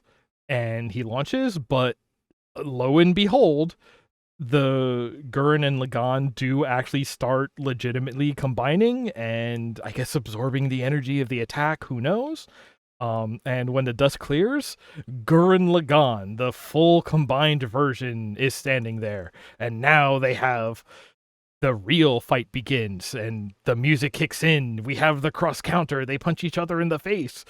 And then they just rip off the face of Viral's robot and steals its helmet and puts it on, and it's just like, I would like to point now. out. I would like to point out that when they are combining, you get a very specific energy reaction from the laser beam hitting. Oh yeah. That spiral. Yep. Yeah, you do. Yeah, that's a word I'm not going to get tired of hearing. Spiral. Yep. Yep. That's relevant. Put a pin in it. But yeah, so they steal the helmet, they take the upper hand, and they basically force Viral into retreating without taking nearly a scratch. And they took his hat. And I love that when they put it on, it recolors it. There is stuff about, and again, this goes back to spiral energy is basically human will and the sort of like commodifying of it through technology, because it is all about manifesting what you want. They never explain why the robots can combine or why they can just absorb technology. They're kind of organic. Something like that. They respond to the willpower of the spiral users. Yeah, but like it really just is like, oh, if you want this to happen bad enough, it happens, and these goofy boys use that power to make their robot look cool. And you know what? So would I. So Viral escapes. Everything kind of calms down. We get this scene. Okay. So Lagann has the drill pointing out of the bottom. That is the drill that Kamina slammed into the top of Gurren. And once they combine properly, we get this shot inside Gurren's cockpit where Kamina's sitting, and you just see the giant point of the drill hovering ominously above his head, and it's just like, all right, is that just a goof, or is this supposed to be something about symbolic of the trust that Kamina shows in Simon? That No, the that's danger just thing what- is right here. That's just what I was happens so when you scared the entire stick time. when you stick a giant drill robot into your head. I mean, it's also that. It works on levels. Works on scales. Listen, I have a fairly substantial suspension of disbelief. Mm-hmm. But when put drill into the head, I don't think Kamina should be with us anymore. It wasn't Or long at enough to very- hit him. I mean, are you sure?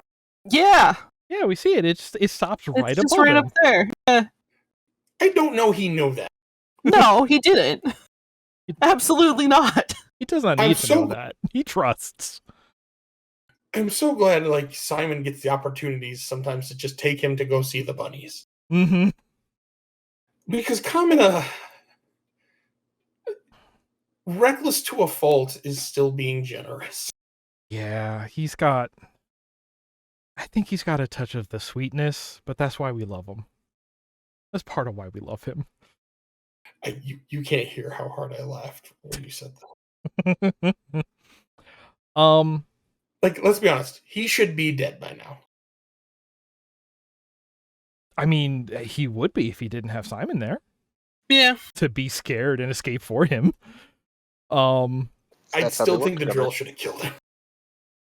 Maybe. No, drills, it's Simon drills. They will do what Simon says, and he doesn't want to kill his bro. Okay. But yeah, so the fight's over. Later after the battle, we basically have Kamina and Simon. Kamina goes to his father's grave to be like, hey, I finally made it. Sorry I couldn't meet you here. We're going on our adventure now. And he takes the badass cape that used to be his father's jacket and puts it on. And Simon's there with him. And now they have the same logo on their clothes.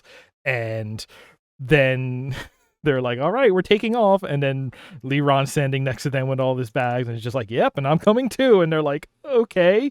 And then as they walk off, the Yoko's sitting there and watching them, and the leader of Littner Village comes up and is like, here's your gun and a lunch, go follow them.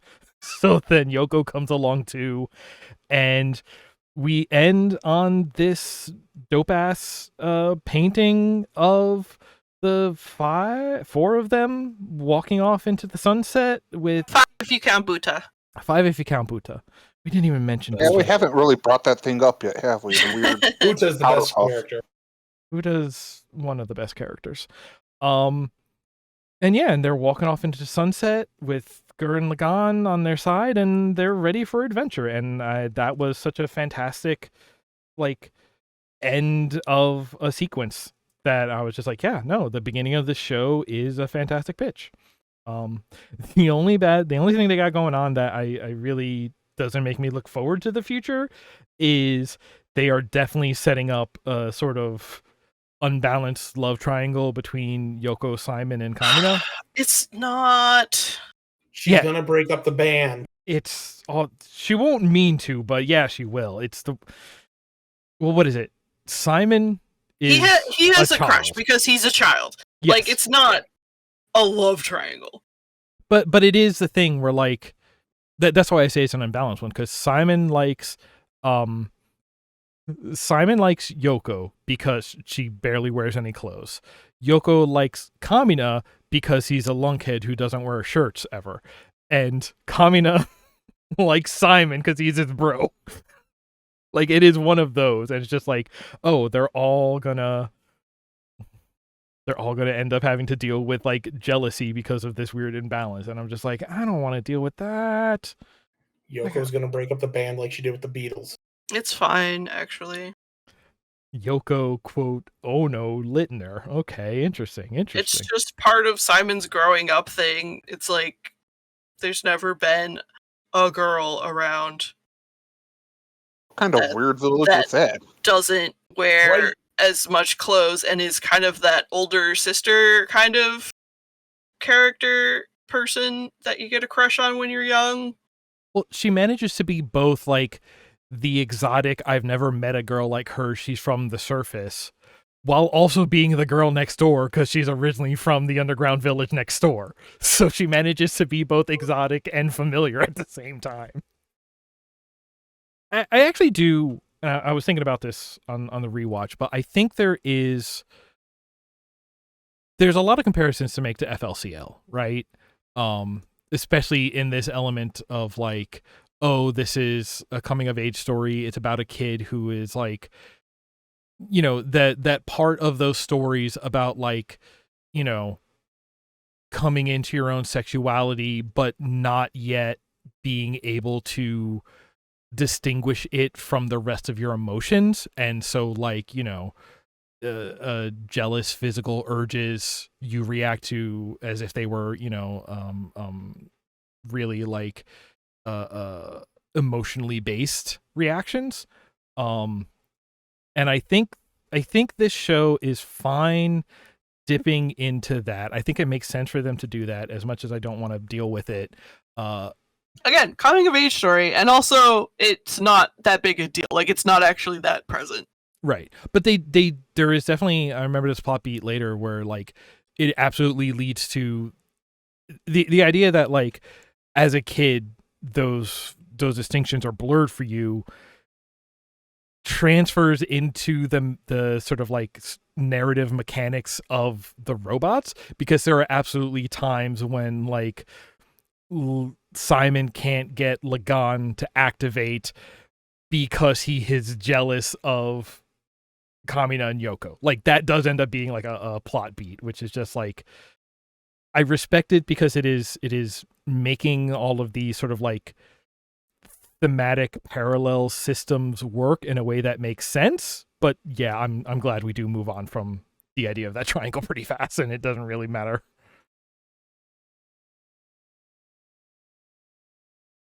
It's good then. I do like how the episode ended like all other Pokemon episodes where they go on to the next village. Mm-hmm. Because I'm not going to lie, like, I'm not even trying to make fun of it. It's just, I saw that, and I'm like, and at the time I forgot about Buta. I'm like, Ash, Misty, Brock, and Pikachu, because Pikachu's a mechanic in this scenario. Uh-huh. Yeah, worked on the electric stuff. Makes sense. Yeah. And I'm just like, and here we go. And with Viral blasting off again. I'm like, yeah, you're gonna be back later, I'm sure. Yeah. I love it because it ends in such a clean way that you can definitely have the moment afterwards of like, tell me another story about the Team Gurren. And then Buzz Aldrin is there and like, okay, one more. Was it Buzz Aldrin? Yep. If one of the versions, yeah. Okay. I forget who the one was if you were FemShep. Oh, really? It's somebody else? See. Interesting. No. I'm pretty sure it was. I'm pretty sure it wasn't. I could have sworn there was a... Why would you change... First of all, why would you change that? It's completely separate from everything else. I played as FemShep. Okay, then I'm just misremembering and I'm getting it conflated with something else. I'll be honest, it's been a minute. Are you... I'm pretty sure. Are you thinking of the bit where Buzz Aldrin and Tina Fey take turns yelling at the moon? No, but that was a very good bit. That is my favorite bit. And speaking of a bit, it's Monday. Our next episode skips a bit of time, specifically 7 years, as we enter into episode 20. How far will God test us? Now, about 7 years. I'm sorry, I have to interrupt this. I didn't hear anything you just said because I had to go look it up. Uh-huh. Apparently there are 2 Stargazers, but it's dependent on your choices in the final battle for Earth, not on gender. Okay, that's what it was. I knew it was something to do with it, and I don't know. It seemed like a petty enough thing they would have made that. Well, you know, if you don't do Buzz Aldrin's loyalty mission, then he dies during the final battle, and Ragnarok? I just love that Buzz Aldrin's still alive in the 22nd, 23rd century. Uh-huh. Okay, if you don't activate the Crucible and the Reapers continue their cycle, then you get the female Stargazer. Okay. are you guys even talking about? Mass Effect 3, Bob. You know, the game I spent way too many years playing over and over again. You remember. Anyway, Yeah, I'm sorry. I had to look that up because I was like, no way. speaking of questions that need answers, who needs what fill-ins about the gap between these two episodes? Okay, I just have Everyone go is ahead, typing. my main one is where is Karima? They addressed that. There is one line. There's one line, yes. Yeah. Like Oh, my 15 minutes goodness. in the episode. Don't remember. Believe me, I caught it barely, and I had to replay it. Like, okay, so things addressed. Okay, cool. Now, here's my problem. This is why I said what I said earlier about the spiral. Where before we even get into this episode, they drop the phrase spiral and the opposing phrase anti-spiral so much, and do not bother to explain any of that. It's pretty self-explanatory. One goes one way and one goes the other way. Cool, counterclockwise. It's not like we already had words for that. And in this time, don't worry, we found a way to just start collecting all of these gunmen. It's good. Mm-hmm. Okay, so as industry blossomed on the surface of the planet, they did start mass producing knockoff Gurren Lagans. Well, okay. They are knockoffs. Go back even further. Okay. What happened 7 years ago? At the end of episode 3, they're specifically setting off to the point that Ron found in the databanks of Simon's gunmen. That is a recall point for the robot. Yeah. And so they assume, that they follow that to like the hub or like, the HQ. Yeah. So they set out to go find that. We know there's more Beastmen. Is there like a President Beastman? Yes. Is it the Spiral King? Yes. Yes. Ask them about the Beastie Boys, Bob. I'm just concerned why, and boy, we're really just getting into the episode, why the Spiral King is also Walt Disney. Yeah. Well, because they defeated him. But they... What? That's just his I'm head. just going to tell you, they're lucky Futurama never sued them. All you gotta do is plug it in. Okay, yeah, okay, we're getting ahead. All right, okay, so, okay. Ooh. It opens, and I thought this kind of worked. It worked, but also worked in the way that it doesn't work, because we open with a recap of the last couple of episodes. There's been a 7-year time skip since the Spiral King was defeated. The moon is going to crash into the Earth in 2 weeks. We're just going to brush by that fact. So the dude with the ponytail. Majora's Mask is going to sue somebody. Yeah. They're getting sued by everybody. Roshu, yeah. Okay. So... This is a character that I remember, like, I didn't like him very much, but it's like one of those characters you're not supposed to like that much. He's part of Team... Like, okay, yes. All of these characters that we're looking at and following are part of Team Gurren. These are the friends they made along the way. Right. Yes, these are the Vegetas and Piccolos and Tiens and Yamcha. But like any but like any family, you have some divergent ideologies about how to handle things. So some of them have kind of split off from others in like how they're dealing with things. As you can see, Simon is in jail. And Roshu is now the supreme leader. Littered. He's a cultist. He's from another underground village that was super god oriented. Well, so I want to say they're like vaults. They all have a theme. It was like it was. I don't remember if it was exactly God, but they were like strict, and one of the things they were very strict about like religiously strict was about like population Yeah. control. So their whole thing is like they weren't necessarily like sacrificing people to gods, but it was like a, you know, you can If I only may. have so many children or what have you. Yeah. Okay. I'm going to reveal something I was going to save for the end. Okay. I ended up watching the whole series. Not for the reasons you think. Oh, And yeah, they had population control. Oh no, they worship the gunmen as gods. That's what it was. Yeah, Okay. and they worship the gunmen as gods, and their sacred text. Boy, do I have something to say about that later. Mm-hmm. Probably not on the episode, but probably on the after show. It said, you know, cannot have more than X amount of people, and if you get the unsacred number, kick them out. Right. And boy, and that's the guy who's in charge now. Is, you know, from there.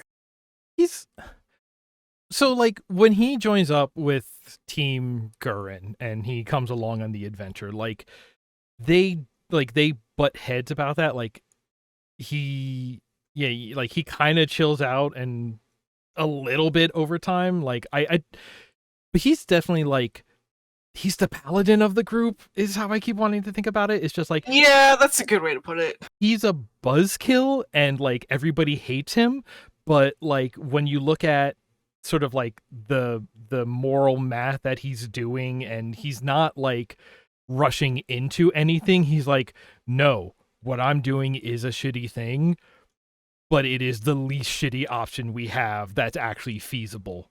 And we'll get to that in a bit.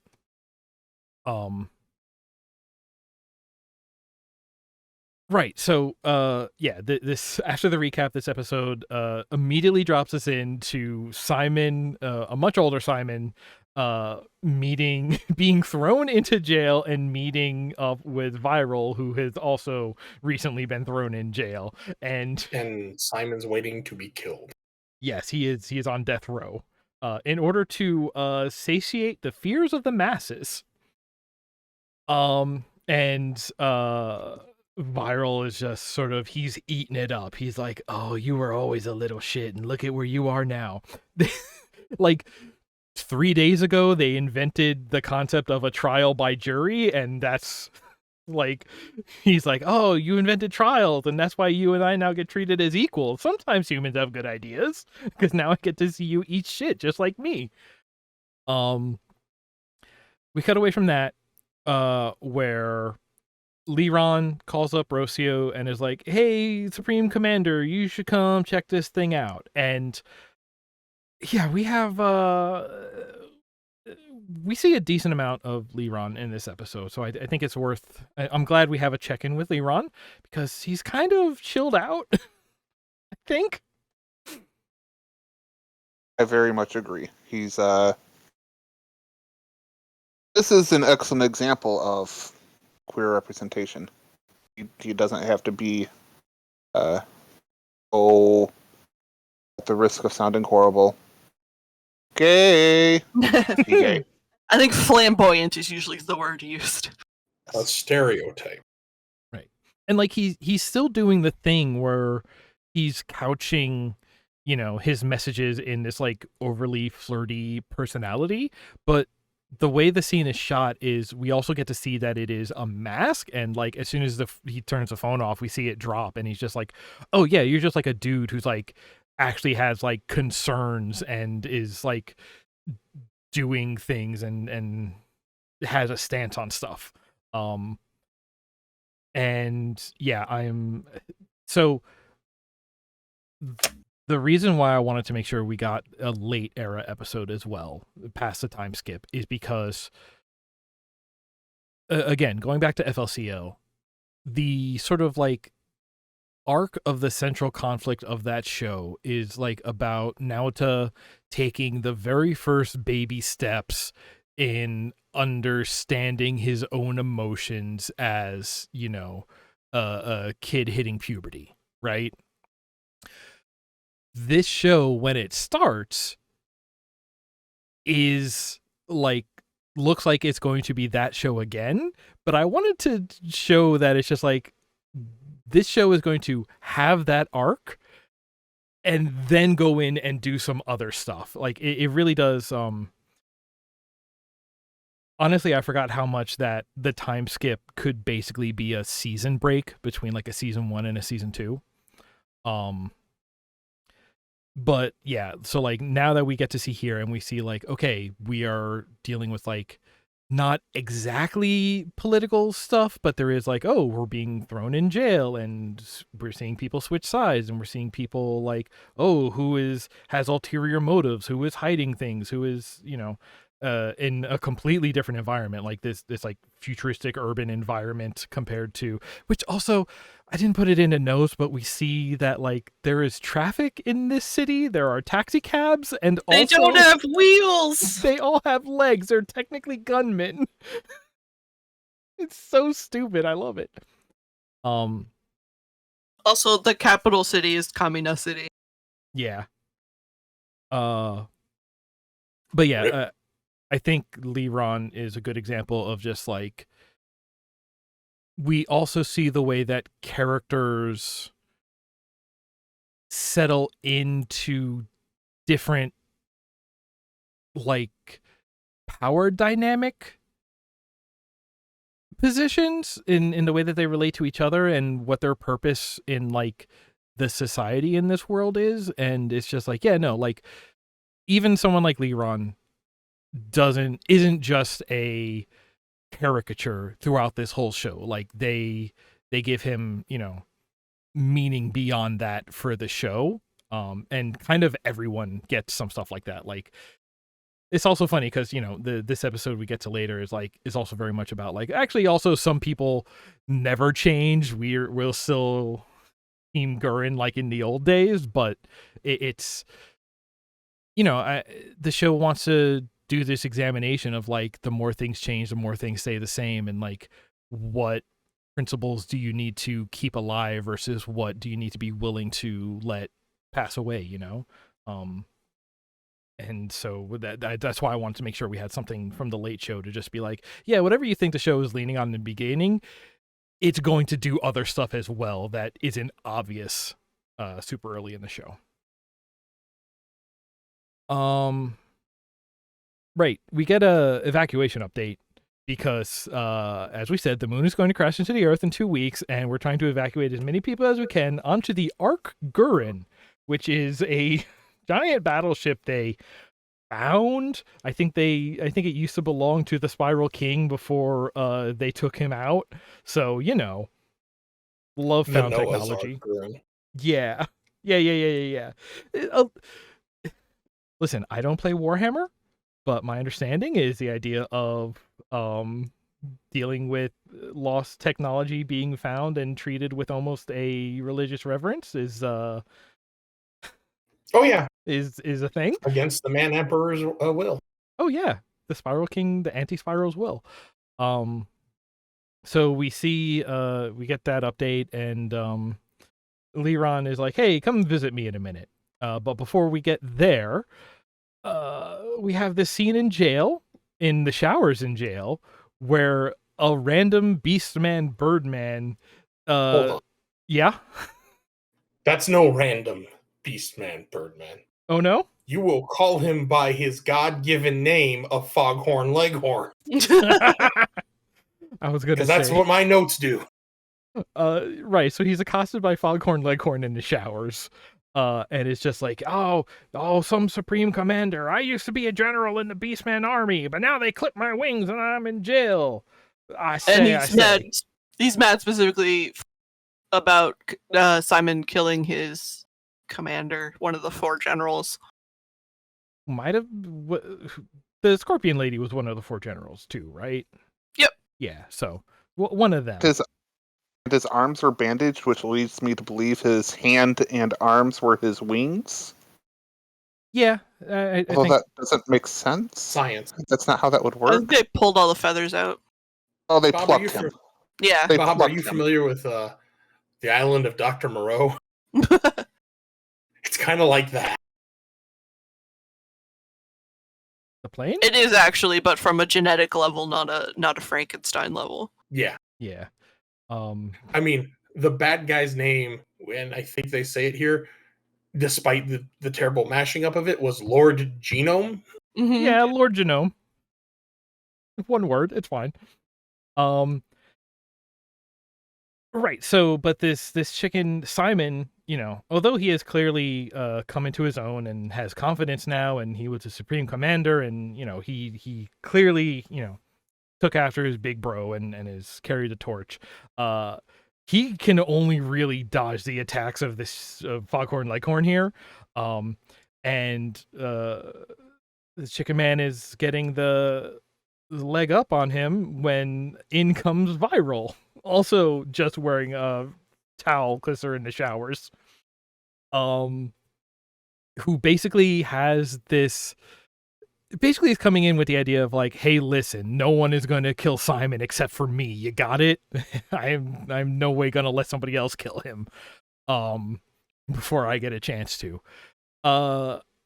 And so they have this fight. We get this cool line that Viral just sort of drops along the way, because like the chicken man stabs his talons through Viral's hand, which then Viral turns into like a grapple throw, and then we see his hand just like the wounds close up, and Viral says, "It's my immortal body, given to me by the Spiral King, with the order to forever bear witness." And I'm just like, damn, Viral, that's badass. Like, That's a curse. Because he's special? Because he was bad at being a beast man. Shame. Shame upon you. I'm pretty sure that was a punishment. God, but it's like, I hear that and I'm like, that's some shit I would expect to hear from the writing of Destiny 2 or something like that. Why isn't he a bear then? He's bearing witness. I had to throw mine in. Destiny 2 had better writing. He's one of those forever bears. So he's got to, pace it out over time. So he's only a little bit bear at any one given time. Anyway. That's crazy. He's bearing it well. But yeah, the guards come in and resolve that, and I don't know, that scene just happened. But we get to see Simon and Viral and Foghorn Leghorn in nothing but bath towels, and gotta do something for the fans. I love that Simon is like still a noodly armed squishy boy. Yeah. Because it's only 7 years later, so like, what, if he was at most like 12 last time, he's still barely in the 20s? If. So now we cut back. Rocio has showed up to where Liron is, and Liron's like, hey, check this shit out. That moon hitting the earth thing, it's gonna suck way more than we thought. It's actually gonna like, what is it? It's going to land and strip off the crust of the planet and leave molten gases that will cover everything, and the surface of the planet. Did you say land? Did I? He did. You said the moon was going to land. That's not the verb I would use. It's going to land violently. Put out its gear. The moon and this Earth are going to have a deep impact. A most violent of and then, planetary makeout sessions. Yes. Ugh. Whether they like it or not. And then the planet and everyone on it will be Kentucky Fried fucked. For a year. After a year, it'll be fine. So, Yo, okay. No, not fine. Just not habitable instantly. Again. Yeah. I have severe. This is where I draw the line on their science. Okay. I can forgive a lot, but 1 year. We're gonna be fine in 1 year. Bullshit. Mm-hmm. I mean, with the technology they have, like, I could see them being like, all right, in a year we can land and kind of set a base in the ship and like start sort of being on the land again. I still feel like it's a stretch with the technology they have. In 7 years, they learned to read and write. That's pretty good. Yeah. Also, he's lying. Well, yeah. A former cultist lie? The devil, you say? Well, no, because this is what Liron is saying, right? Like that this is what Liron simulation is saying. Oh, that's right. It's not till later that Rosu starts. right. Liron needs to go Yeah. back to school. But again, there's another line here where it's just like has humanity sinned so badly? And Liron's just like, God's will has nothing to do with it. And I'm just like, damn, Liron, that's badass. They right. So now we have Keaton and one of his sisters. Yeah. I forget her name. But okay, Keaton. Okay, are you familiar with Through the Looking Glass? No, I'm making that up. Keaton the blonde is another friend that we make along the way, and he has 3 sisters because anime. I would like to point out, for no reason at all, he's not blonde. He's brunette. It's dyed. Really? Yeah, he has the same color hair as his sisters. So, that's awesome. Like so many. He's lying in this scene. I mean, I guess it could be both, but like if his sister's blonde, but I'm trying to remember how Punnett squares work. Is it Punnett squares? Yeah. Okay. Mendel. Something. It's just his eyebrows are brown. Anyway. Oh, he's got eyebrows like maybe he dyed his eyebrows. Like eyebrows from I know what you're talking about from Fully Cooley. Yeah. Mm-hmm. But yeah, he's like, oh, hey, I thought we were loading the people onto the Ark, but you're loading all of these, like, seems to be loading 2 of every kind of animal onto the Ark. That's weird. What's up with that? And so, Welcome like, to Noah's Arcade. He, like, goes off and is like, I need to get to the bottom of this. Something doesn't smell right. And was that not his other sister he was talking to? Yes. Yeah. Because I'm sorry, he has a few sisters, and more than one of them show up in this episode. He has 3 sisters. Why do I remember there being 5? No, because it's Kinan, Kial, and Kiosk. I forgot. Kiosk. And Jeff Keighley. I guess I'm just smelling toast again. We have a quick aside while Keaton goes to figure out what's going on of Liron. Kial, it's Kial, Kyo, and Kinon. And Kiosk and Kefab. Liron and some other scientists are trying to, get the Ark Gurren up and going because we're gonna need it pretty soon. And they're gonna get it started up by hooking up the Spiral King's head to the Ark Gurren, which they just have, and that works, and they just can do it. They dug up a corpse. And then, like, the head just, like, opens his eyes and starts talking, and, like, it's I'm the ship's computer now, basically. And they're like, wow, I didn't think that we would be able to do that. And the head just says, nothing is impossible for me. And I'm like, damn, decapitated head of the Spiral King, that's badass. People keep saying cool stuff. I don't get it.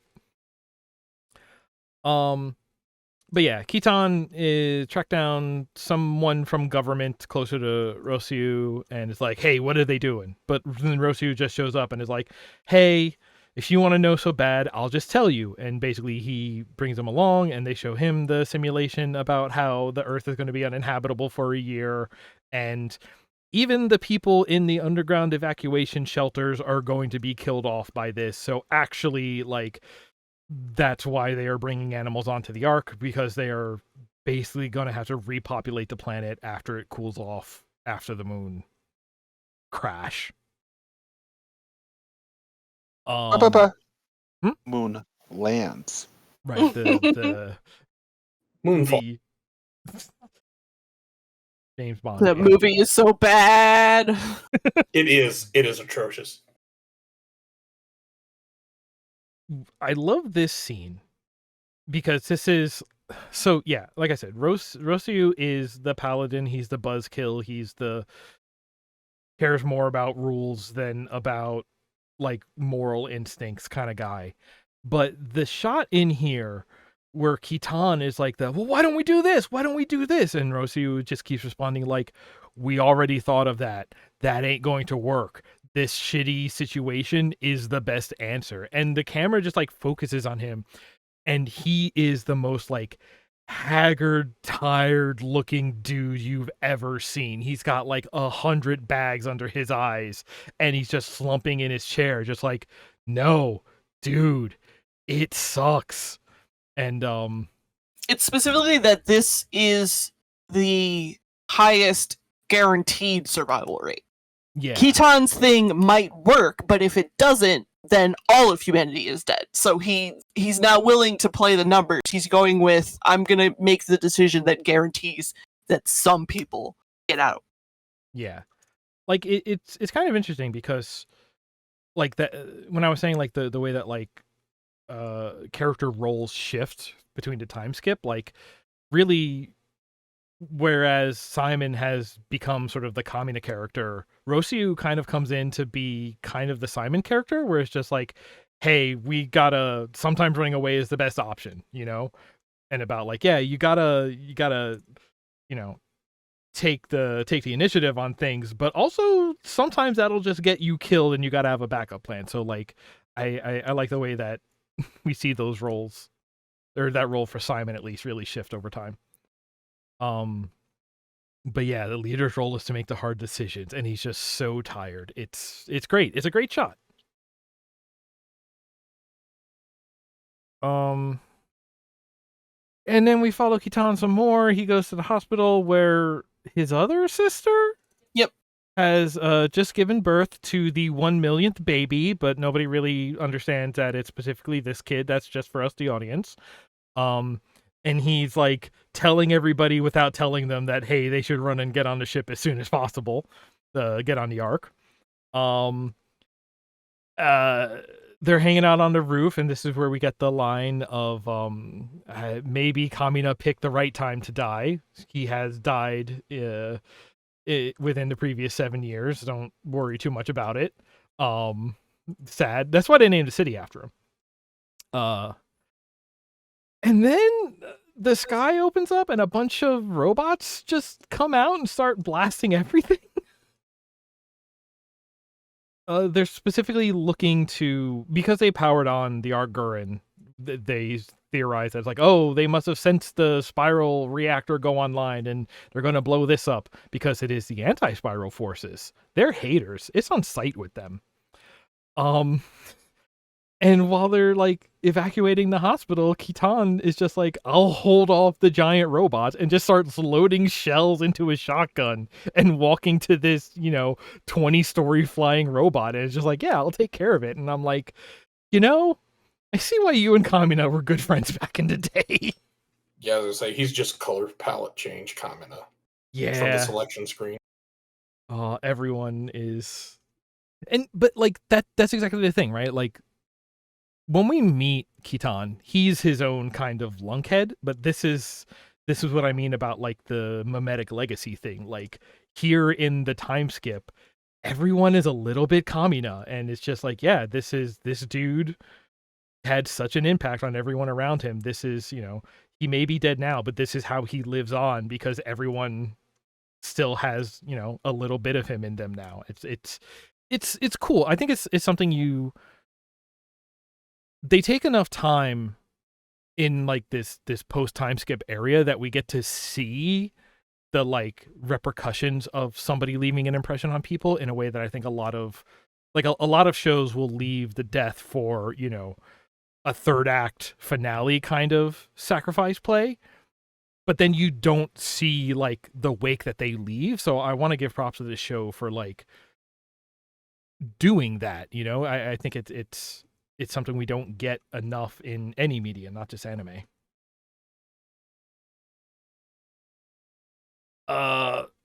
Because of the attacks, we said, hey, we need 30 minutes and then we're going to take off because that'll save everything. Fights occur. We see the mass production Gurren Laganns coming out, mass production gunmen. they're holding everybody off. The Ark Gurren takes off, and everyone on the bridge crew is sobbing as we hear the wails of everyone on the surface being left behind. And then we see the ship taking off from inside the jail, where Simon and Viral are back in solitary together, because that's totally how that works. And then Nia appears. Okay, listen, folks. This blue-haired girl is Nia, and I had forgotten how like actually late she shows up in the beginning. yeah. She is a Melfina. She they found her in a box, and she came out of a box, and she's also like half a computer woman. She was also Simon's fiance for a little bit, but now she got like evil mind control. She got Norded, and it's a whole thing. We don't have to worry about that for the sake of this show. Because all you need to know is she's evil now, and while she's letting Simon know that, hey, actually everyone on Earth is completely screwed now, and also they don't even have the proper amount of stuff on the Ark because they had to leave early. And then Yoko shows up and shoots at this digital cyber ghost Nia, and it's just like, hey, why don't you shut up? Yoko's back in town. Big Dick Yoko is back in town, and cut to credits. That's to be continued. She's gonna break up the band again. Oh, she's gonna break the band back together. Wait. Yeah, and that is the end of episode 20 and the end of our selection. I'm going to take us right to some final thoughts, because now anything that still has a pin in it, I think now is the time to start pulling it out. After you, Bob. Okay, for me, this show doesn't have anyone who's just like a normal character that we follow. Everyone has super emotions, I guess. They're very larger than life characterizations of who they are. The first 3 episodes, Simon was the scaredy cat, and Grandma was the, as you put, lunkhead, kind of that strong guy who doesn't take no. He's just gonna Coco, do to be it. honest, yeah, Coco, to be honest, really doesn't fit any particular role. Yeah. Outside of the eye candy, even then, I really question her clothing option, or lack thereof. But that's just a personal taste. Yeah, same. But oddly for me with this show, it finds a way to really make you care for these characters. Yeah, again, watching it again, and watching it with the retrospect of the past 10 years of being alive. 20 years? 15. Let's cut it in half. 15. But like, everyone is over the top, and everyone does have like their specific like personality focus and amplified. But I do think they're written pretty realistically. Like, people react to things in a way that I think is over the top, but like in as far as like emotional directions, like kind of makes sense. It's just like, yeah, you would get scared at this, you would get angry about this, you would, have a retrospective moment over this, and just like it's all happening to a ridiculous degree, but I think it is like the right thing and the right responses. I guess for me, you say, when I watch the intro and I see there's about 5,000 characters, it seems like everyone has their role. Everyone is the paladin, the monk, the fighter. And it just, for me, the one piece that I struggle with is no one goes outside of that role. Even in the 20-year gap, yes, it takes 7-year gap. Wow, I really aged them. No, We had the 20-year gap. Oh my god. In a 7-year gap, Simon is a different character, but suddenly he is now a different role that he does not stretch outside of. Yeah, I could definitely see that coming across that way. Also, just because like we're showing you these two spaced out episodes, I think it feels less like obvious and less sudden when you're like watching it over the course of the show. And I think maybe there's a bit more nuance to it because he's not just like picked up the Kamina role and taken over it. Like he is, you when you see his like when you see him, you know, across time, not just a single episode of it, like he is definitely like taking like Kamina was definitely his mentor, and he's taken a lot of those and brought them into himself, but he is, you know, combining it with the person he was, and he isn't just like, he is making it his own, and he's being a new third character who is made up of the other two, but it is, like I said, I think there's some nuance to it.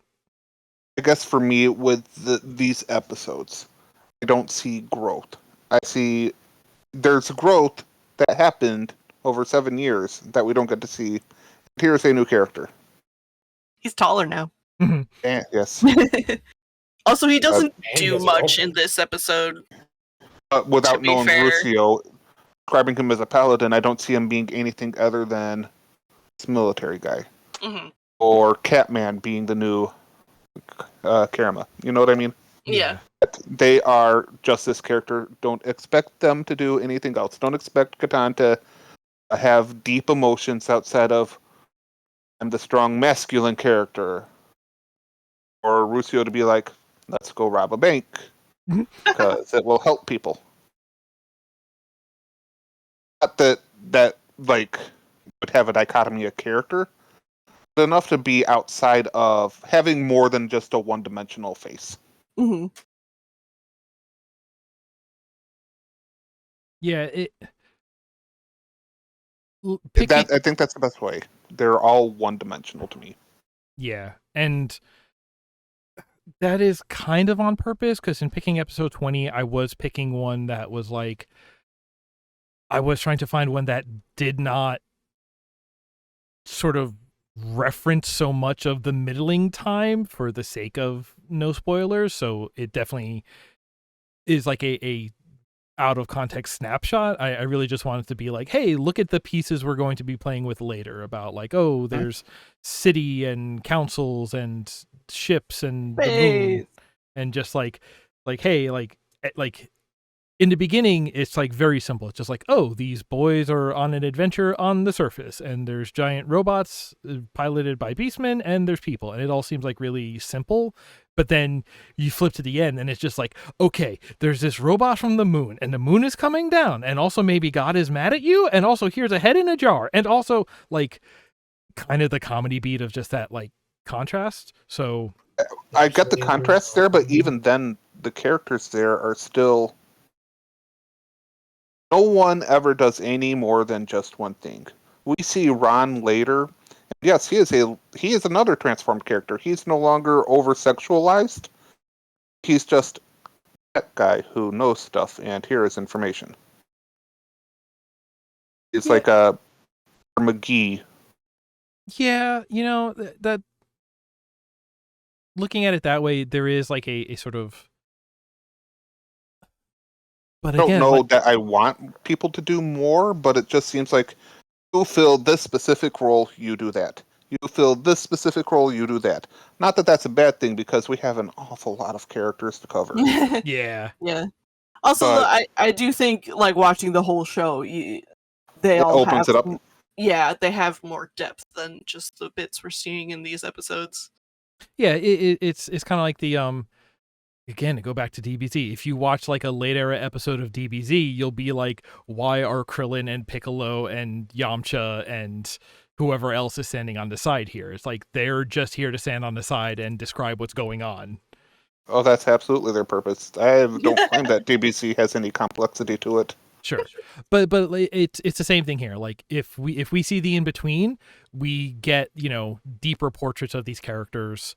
And like everybody has a role, and the show likes to play with, you know, even though everybody has like a role and like a one dimension to their character, the show likes to play with smashing those different characters together and just be like, I want this, and there's where your conflict is, and like the resolution of it's like Smash Brothers, you know? It's not necessarily the deepest if you only had one-on-one matches, but when you have so many characters and so many combinations of pieces to bounce off each other, that's where the most of the fun comes from.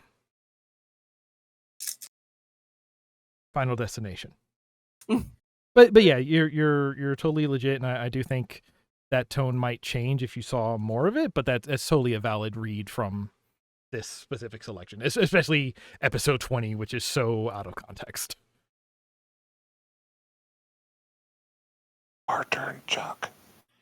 I was just going to ask, am I tapping in to respond to some of those statements? Okay, let me do this right.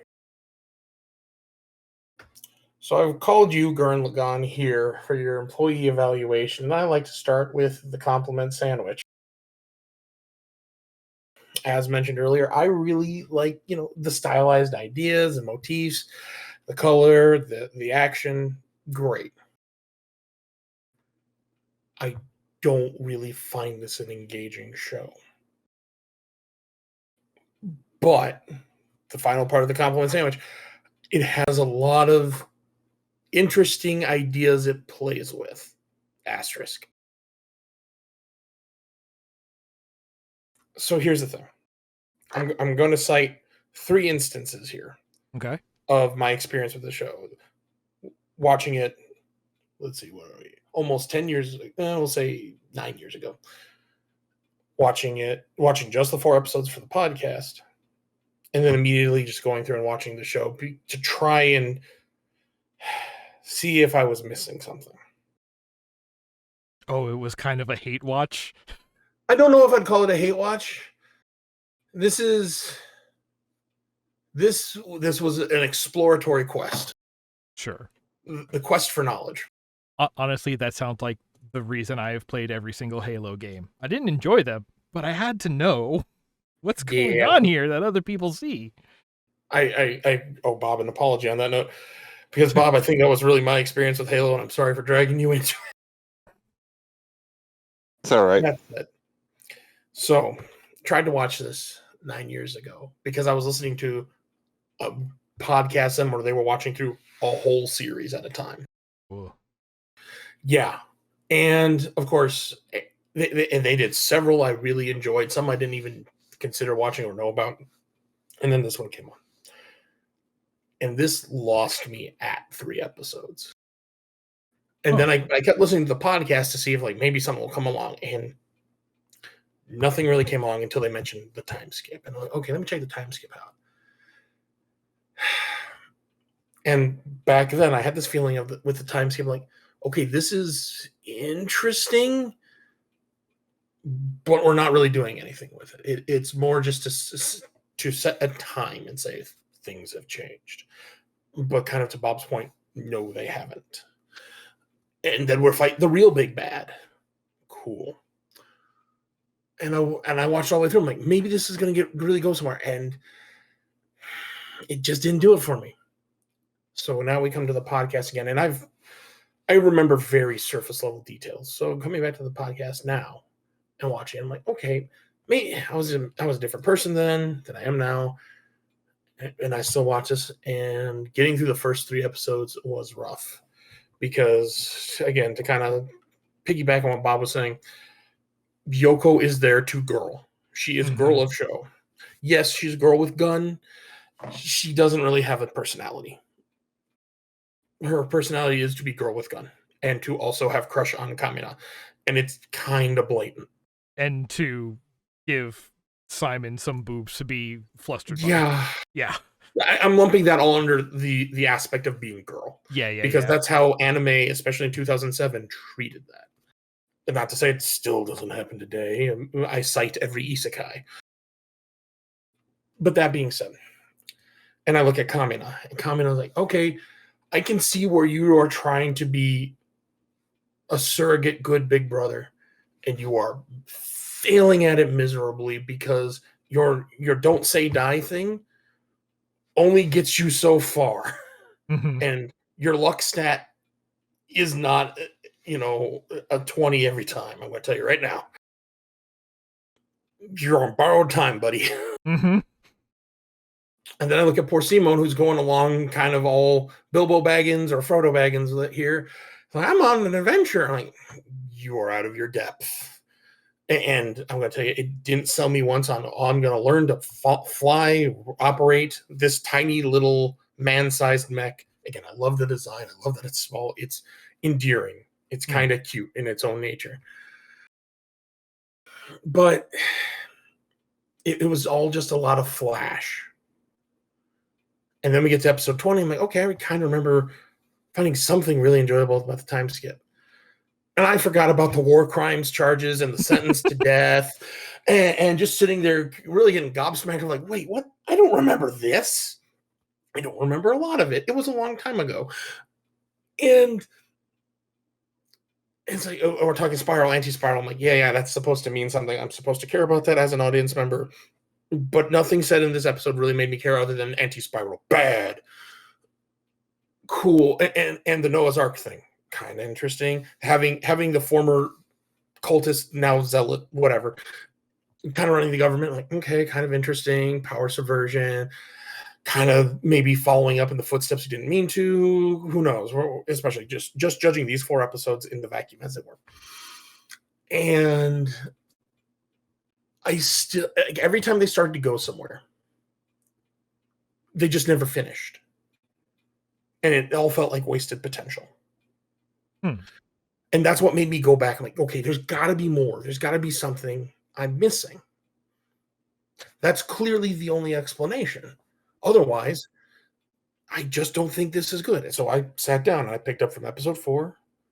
I watched all the way through to end of 19, skipped 20 for obvious reasons, powered through the rest. And ultimately, in my findings, this is what I have to say. I don't think this is a good show for its intended target demographic. Okay. In the way of like what it's trying to do. I think this is a great show if you're like 7 to 13. Like this is a great show for the demographic because honestly the plot is so paper thin it hurts. The characters are very one-dimensional. I don't really see a lot of growth. I would say any growth Simon has could have still occurred without Kamina. And a lot of the other characters, and this is one of the reasons that keeps me away from One Piece, man, there are a lot of characters and I do not have the time in my life to follow every single one of their stories. But here's the thing. In 27 episodes, 2 of which are recaps, and I have my own thoughts about that, that it's not so good. You don't need all those characters. They're just kind of there for set dressing. They don't have plots of their own. They don't have interests or anything that makes them other than I'm here too. We have the 2 big guys that also like to look at rabbits. And I'll be honest, regardless of what everyone else feels like about comment, and I know this will give me hate from people that love the show, I felt the ultimate fate of the 2 big guys that also like to look at rabbits was more compelling. Just because Kamina's thing, his happenstance, it also felt very Dragon Ball. And and so I had to analyze in me, like, okay, why do I not find this enjoyable? So many people do. And here's what I had to come back to. And this is why I say it took me literal days to come up with my feelings, to really concisely get my feelings down. Yeah. We have had one other dedicated shonen show on here. That was Yu Yu Hakusho. Right. And I love Yu Yu Hakusho. And I had to sit there and think, well, what's the big difference? And I looked at the characters and they were more engaging. They had more depth. I mean, for example, we'll take the character of Kurama. By the time we have finished Kurama's introductory arc of 2 episodes, he already has more depth than over 50% of the characters in Gurren Lagann. And that's just interesting. And they don't give him a lot of depth. It's just, I'm doing this to protect my mother. I'm not a bad guy. I'm different. And also, he's incredibly intelligent. And I look at how long it took to do the first arc of Gurren Lagann. And yeah, sure, they overthrow an empire. But in that process, we get episode 1. Let me go back. Episode 3, we are told there are human eradication squads. You're telling me in episode 1, nobody else knew about it? Because if there are human eradication squads, spoilers, they're still humans. No, yes. They only go after them if they hit the surface. And I kind of get that, but that would imply that a non-zero amount of humans regularly get to the surface to warrant this. Mm-hmm. So for them to believe that the surface is like dry land, only a myth, I'm really stretching here. It's like, okay, Kamina is though completely ridiculed because there is no surface, only rock. And it's like, okay, your logic, your strands from A to B aren't kind of holding so hard for me. And then, yes, as I kind of mentioned earlier, I'm going to take this little top, throw it on top of my unit, and it works. Sure, Super Robo, fine. Not normally the thing I get into, but I'm willing to kind of set that one as I'm going to give it a good sure. And it just, and also only men appear to be able to pilot these gunmen until after the time skip, because never mind, as I mentioned earlier, we said no one else ever, the show explicitly states no one else has ever thought to capture these. Apparently no one else thought a woman could pilot because all the pilots are guys. And that's just kind of like, why? You have all these other female characters you're literally doing nothing with. So again, we just have characters that are set dressing, and it's kind of like, do you need to actually put assets into that? You could have put the resources used for those characters into anything else. And then we have, we'll skip something. You two know what I'm talking about, because we go to we'll just skip ahead to the destruction or downfall of the Empire. Mm-hmm. Man, that felt really fast for a little rebel group out in the boonies who just came out of nowhere, don't know how to read, but can intuit how to pilot a complex mechs without any instruction or guidance. And I'm like, even if we get the Lagann to pass, I'm talking about Gurren, because that's a whole new machine, technically made up of other machines. Someone needs to have a user's manual, and that means Kamina needs to learn how to read, because there are going to be readouts, and it's not doing him any good if he doesn't understand any of that. But power of friendship and manliness, man, I do not like the manliness of madness talked about there. It's just, I get it. This kid's Joe, help me out. How old is he? Not applicable. All right. Well, he appears teen something years old. So and the reason I'm getting at this is he's sure he doesn't, Nick, I think you summed it up pretty well. He doesn't know how to express himself well. And I buy that whole cloth. I'm okay with that. But man, it doesn't need to be manly all the time. And his manly crassness about, hey, this guy was a loser and died. Oh no. But my father also, him a loser, and this breaks my heart. Like, he kind of had that coming. And even then, it's like, I don't feel he learned a lesson. And he is constantly rewarded for just running in balls to the wall without thinking of consequences. And to that point, I don't feel there's stakes. Now I'm going to tie this back to the reason I brought up Yu Yu Hakusho. In Yu Yu Hakusho, sure, we have the first 4 episodes, main character is dead and has to come back, but he's also told, you can still die, things can happen. Yes, it's his show. Yes, it's not likely that anything's going to happen, but if there did, there would still be some kind of consequence and some kind of way back. But it would still have relevance, and it would still have some kind of weight and meaning to whatever was going on. At no point did I feel any of these characters were actually in danger. At no point did any of them feel like they were really going to be lost. Sure, after the time skip, we learn, Kamina bit the big one. Okay. Well, failed the D20 roll. Who knows? But even going forward, it's still all these heroes. Like, sure, another one or two could die, but there's nothing about them. Like, sure, one of them just became a dad and birthed the child that ticked the counter that brought about the end of the world. But I don't care about them because there's nothing there to care about. They have no interests, no desires. There's nothing on the line except the action. And that's why I say, like, I feel bad because I'm not going to tell anyone they shouldn't like this. I'm glad people like this. Everyone should have something they like, should have multiple things they like. But I don't think this is as good or as groundbreaking or redefining as a lot of those in the anime community make it out to be. And that's why I say I think this is better as a shonen show to the shonen core audience heading up to, like, I don't know, maybe 15 years old. That seems like a reasonable demographic. That isn't to say anyone above that can't enjoy it, but I just feel like it really kind of was aiming at the wrong audience, in my opinion. And I feel bad saying that because, like I said, there's so many ideas in there. Again, it's primarily the post-time skip. You're going to bring up Kamina, or not Kamina, excuse me. You're going to bring up Simone Kamina Jr. for war crimes. Okay, cool. Let's actually have a trial.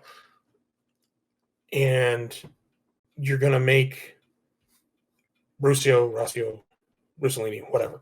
You're going to make him the new Supreme Commander. Okay. And he makes this play.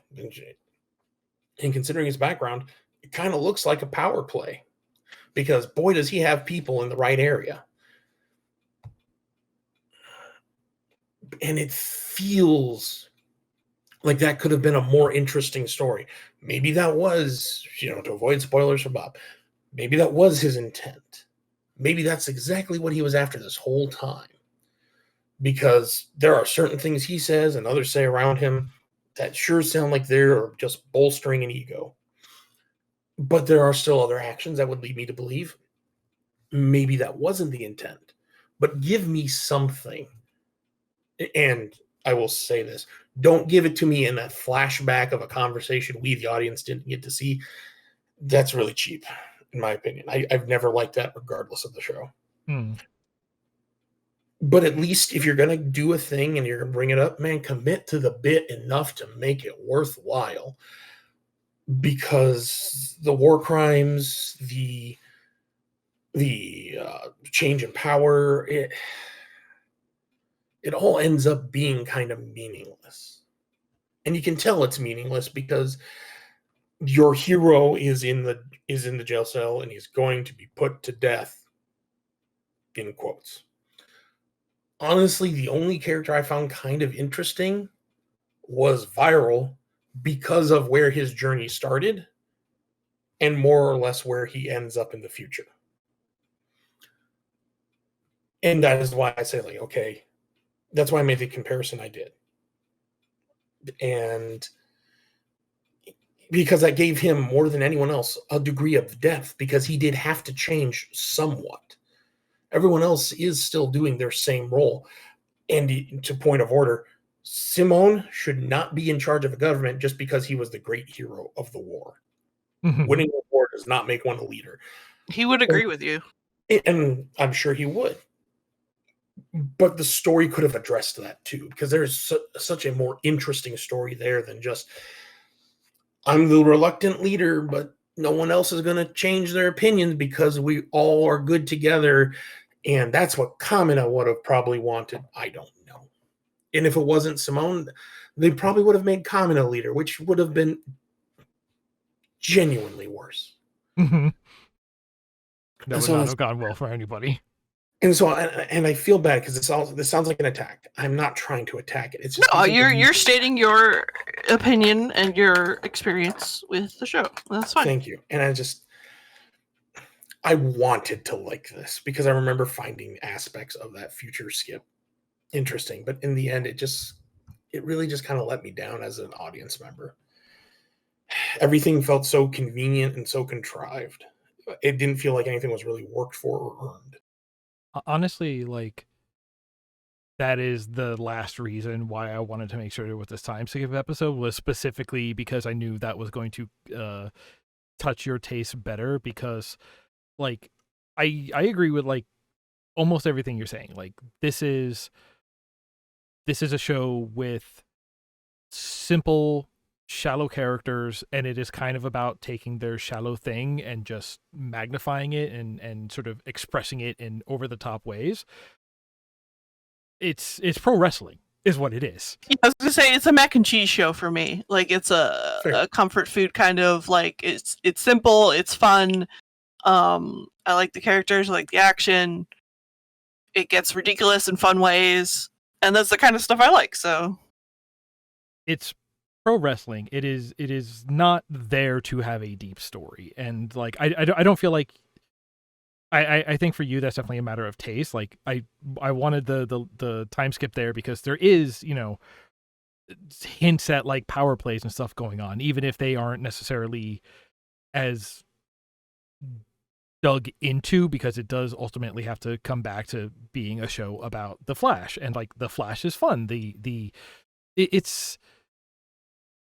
It's almost like a meta level comedy to me, because it is this super simple story, and the joke is, look at how much Flash we are telling this story with, right? Like, look at how simple and paper thin and goofy and simplistic this is, and we're just gonna blow it out like it's the 4th of July on steroids, you know? Like, it is to me, like, and I think it's absolutely just a matter of taste. Like, I don't think I didn't feel like it's an attack. I think everything you're saying is absolutely right. It's just that is to my taste. Like, this feels very much like when we were talking about Get a Robo, because Get a Robo is very like thin stuff. Nobody's actually that deep. It is pro wrestling, it is soap opera, and it is about very simplistic characters bouncing off each other, and then just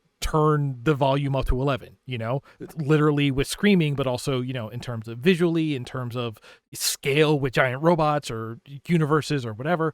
And it is kind of just it's a matter of taste. The only place where I actually sort of disagree with you is categorizing it as a shonen show.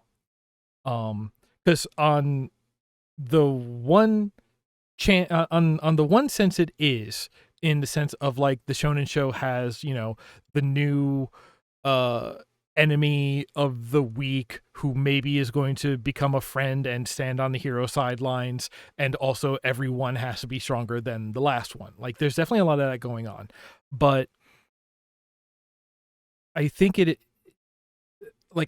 also agree with you that I don't think there was anything particularly groundbreaking about it, because what it is a iteration and sort of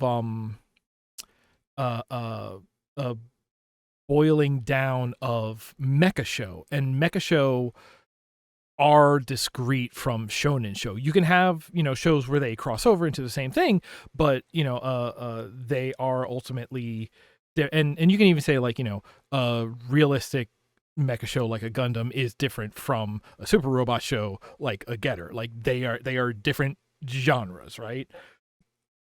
And the thing about it is, like, for the mecha genre, boiling it down to big faces yelling at each other, and whoever has the more willpower literally has more energy and wins, of like pre-time skip, is like boiling it down to what it is, to like the essentials of what the mech show is, and it's just like streamlining it, plus the high level of Flash, plus the stylization of the animation studio, and then post time skip, honestly is doing the like you're on trial for war crimes deeper than most giant robot shows would do, especially in the super robot genre. Like they will touch on stuff like that and do even less of it. Like it's I think you are right that like that sort of like preteen teen demographic is going to hook onto this very much, but I think it is also the older demographics who are going to get into it are the ones who are more embedded in the mecha genre, which is like what I am. Like I am used to a thinner story. I am used to characters with less depth, but the conflict in their simpler personalities is blown out to extreme heights. Like that is just the taste that I am used to and I am looking for. Like honestly, sometimes like Joe was just saying, this is a great like like our story before. This is a great popcorn show because there is nothing heavy to think about it. This is something that, you laugh with your friends about while you're watching it. Is that groundbreaking? No. Is it? It is an interesting iteration for those familiar with the genre, and I think sometimes that can be enough that people who aren't usually into the genre get sucked into it because it is. Sometimes you hear about the most polished versions of something, like you don't join social media until Twitter starts to exist, even though there was other social medias before that. Sometimes it is just about like it to a large population. It feels groundbreaking because they have not been following it all along. And sometimes that gets confused depending on if you had one foot in and you're like, wait, what are they talking about? But yeah, everything you said, I completely agree with. And that's a good reminder to our audience that the same show may attach to one person may like attach to it and the other person might bounce off it just because of personal tastes and what you like in your media, and that's fine. Yeah, There aren't four people who are going to agree all the time on everything. Mm-hmm. I guess for me, I feel like I'm part of the reason I feel like I'm attacking it is because this show has an unabashedly large following, and I just don't see whatever they're seeing. And again, that's fine. Yeah, and it makes me a little sad that you don't see what it really is, but I don't think any less of you for it. Yeah, like I said, it's purely taste. If anything, you are someone who has a hunger for deeper characters and more complex stories because there's a lot of people who aren't able to track as much than that. So as far as I'm concerned, that's a compliment to you that this show isn't dense enough to really satisfy you. Like that's totally fine. Honestly. Okay, but let me just remind you, I'm also the one who loves G Gundam. 1,000 shames upon you. I mean, listen, Fuunsaiki is still the best horse. Yeah, but I mean, like, yeah, even then, G Gundam is weird because it comes from the realistic super robot and then stuck a toe into super robot. So even then, it's like starting from the baseline of the more complex side of that genre. So I think that's the whole. I'm the one over here with like, let's talk about Gurren Lagann and Fist of the North Star and what other simple stupid shows. Listen, I just wrote something down on our mega list that I'll say for next season, but listen, I've got shows that are stupider than this that I love. So now I'm looking because I had it pulled up already. Go ahead, Bob, you were going to say something. I was going to say we've had these conversations, and just so you know, since this is not a long series, I actually plan on watching all of it. Yay! Yes. Yeah, I knocked it on like 3 days. I don't mind that it's a surface show. Just wanted to explain, in my viewing, I consider it a surface show. Mm-hmm. This isn't one I would say go in with high expectations to enhance your deeper moral issues that you are struggling with. This is one where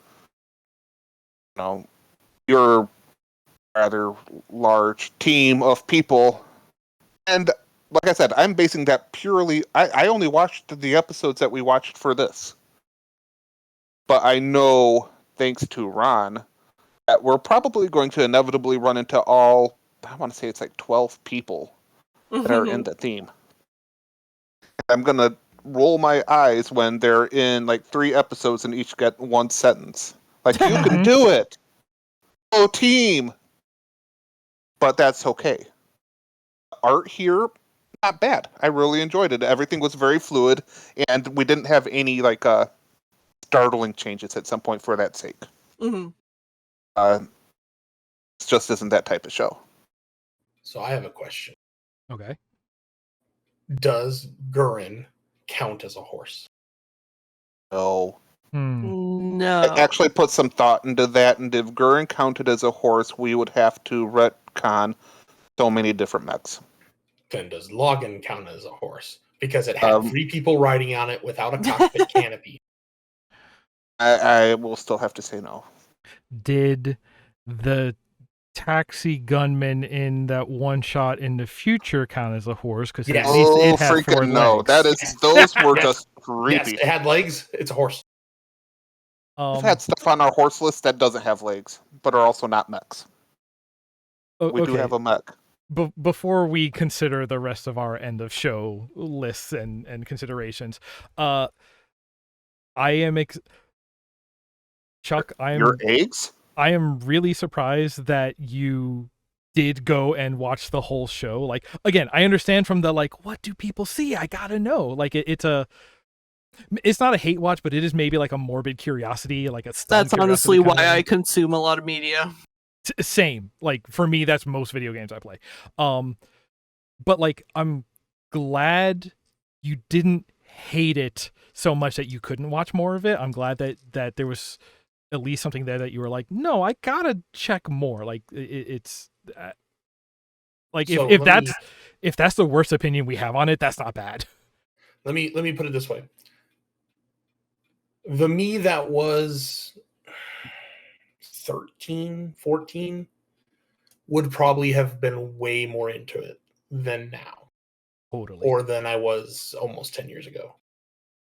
And Bob, I'm glad you're interested in watching more of it. The thing I would say though is like, for if you know, for people who are not the kind of fans where stylistic animation and flash can carry a show for them, this is perfect second screen content, right? Like, if fair. If you want to watch it for the flash, then sit down with your popcorn and watch it. But any other way, like, the best way to watch this is either second screen or with a group, because doing stuff with friends always makes things better. Which, is that one of the morals of the show? Yeah. Hold on, wait a minute. I'm going to see if I can't enter my villain arc real quickly. Okay. This is essentially a Marvel film. Ooh. Depends on the Marvel film. There are bad Marvel films. Think about the scale this goes to, Nick and Joe.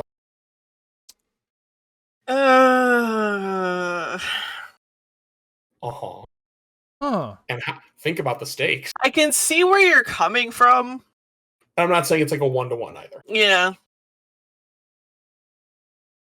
I think this is better than Marvel films because because Marvel films hit that over the top, we need to bend the universe to win, but then they tried to keep going. Like, when you talk about characters having no stakes anymore, as soon as we got Endgame Part 2, I'm like, nothing in this universe matters anymore.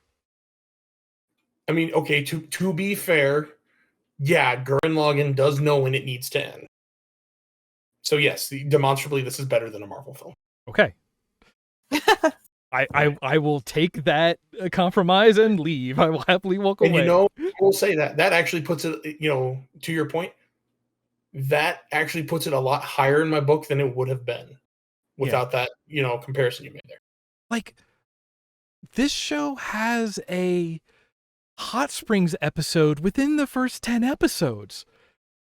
Like, I don't like when a show faffs about, and this show does. Like, this show moves really quick within episodes, but like it does take a long time to do the full arc because you are meeting so many people who ultimately don't do that much. Like, I think probably there is a better version of this show that is a machete cut where you cut out maybe half the episodes. And maybe I'll work on that at some point because I got to do my full rewatch after this. Mm-hmm. I also want to say the music in this show fucking slaps, and if you can get your hand on the soundtrack, do it. Oh yeah, I Right feel stuff anime. Be right back. I feel bad that we did not get Roro Fight the Power in anything more than an eye catch in this selection. But actually, that's a great segue because while we're talking about the soundtrack, we gotta talk about ranking the opening song. Yeah. Oh man, that outro was awesome. I really enjoyed it, and you know, looking back, it would have been nice to have made a ranking of outros. Mm-hmm. Yeah, that outro. Season 2. No, that's our postseason content. Is we go back and we just do an episode where we rate Some all the outros. Yeah. Oh, that would be fun, actually. Actually, yeah, that sounds dope. I'm on board.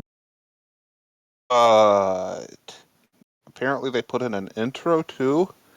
Joe, you are awesome and amazing. And I feel like every time you say that an intro is great, I am that horrible person who's like, just like the amount of characters, it just went on a little too long. I think with this one, for me, it's very specifically that it's one that I actually learned the lyrics to and could sing along to.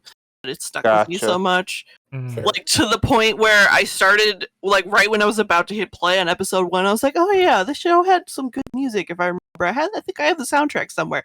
And then as soon as it started, like, it pulled the memory up out of my brain, and I was singing along with it. But yeah, they also do an interesting thing with this series where a pre-time skip uses the first verse of the song, and then post time skip they use the second verse of the song, which is kind of neat.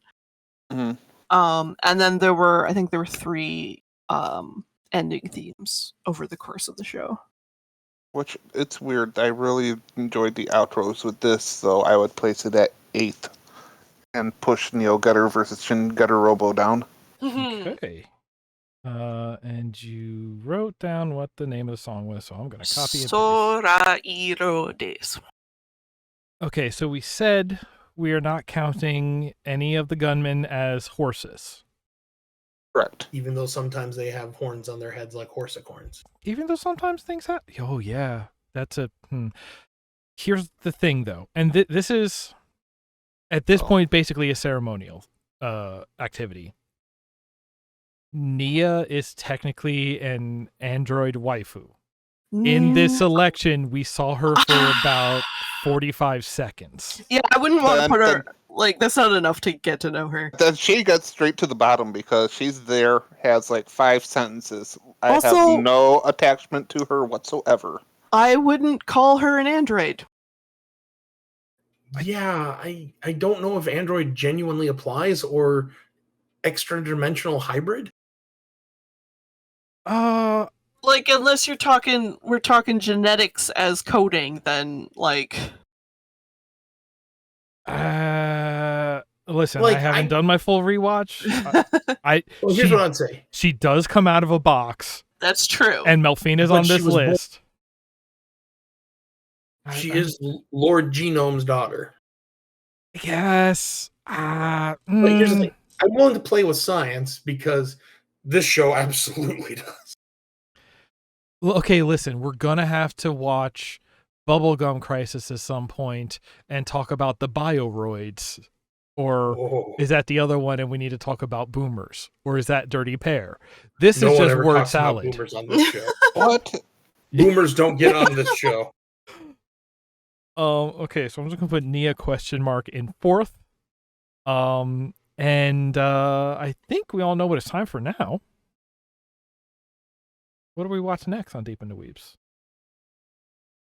Well, we've certainly got a bunch of choices And left in this category of our modern average anime fare. We got ready. 4 more left. We have Mars Had Got Talent. Just a Guy Who's a Hero for a Hobby. Can I Offer You a Nice Jilnana in This Trying World line? And Gangsters Cause a Ruckus on a Train, and also Everyone's Immortal. You know what? I really am going to keep Joe Nana on there because it's just fun hearing you say that every time. Let's meet up with them immortals on the train. Oh boy. All Oh right. shit. You That selected means it, I have 'cause to pick episodes. I want to know where we're going to watch that. We'll figure it out. So yeah, you have chosen Bakano. Bakano. Yep. Exclamation Isn't that the included. game about the balls? No. Isn't that the Bocce thing ball? that hedonists love to throw? Bacchanals. That's a bacchanal. Okay, good. Yes. I'm actually happy about this because this is one I started to watch years ago, and then it got stripped from Hulu and everywhere else. Mm. All right. Well, with that said, it is the old clock on the wall says it's time for us to get out of here. So thank you everybody for joining us, and we will talk to you next time. And remember, believe in the us who believes in you.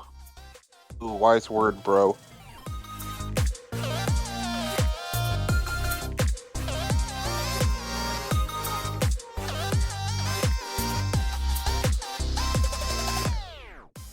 Deep in the Weebs is a show by Chuck, Nick, Joe, and Bob.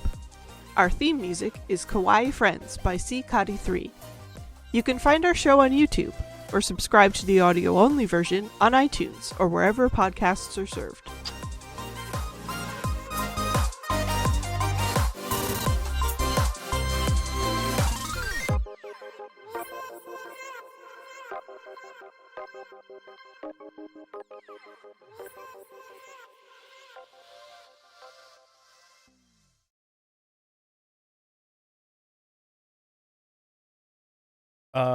Should we do a quick 10 count again just to make sure there's no lag?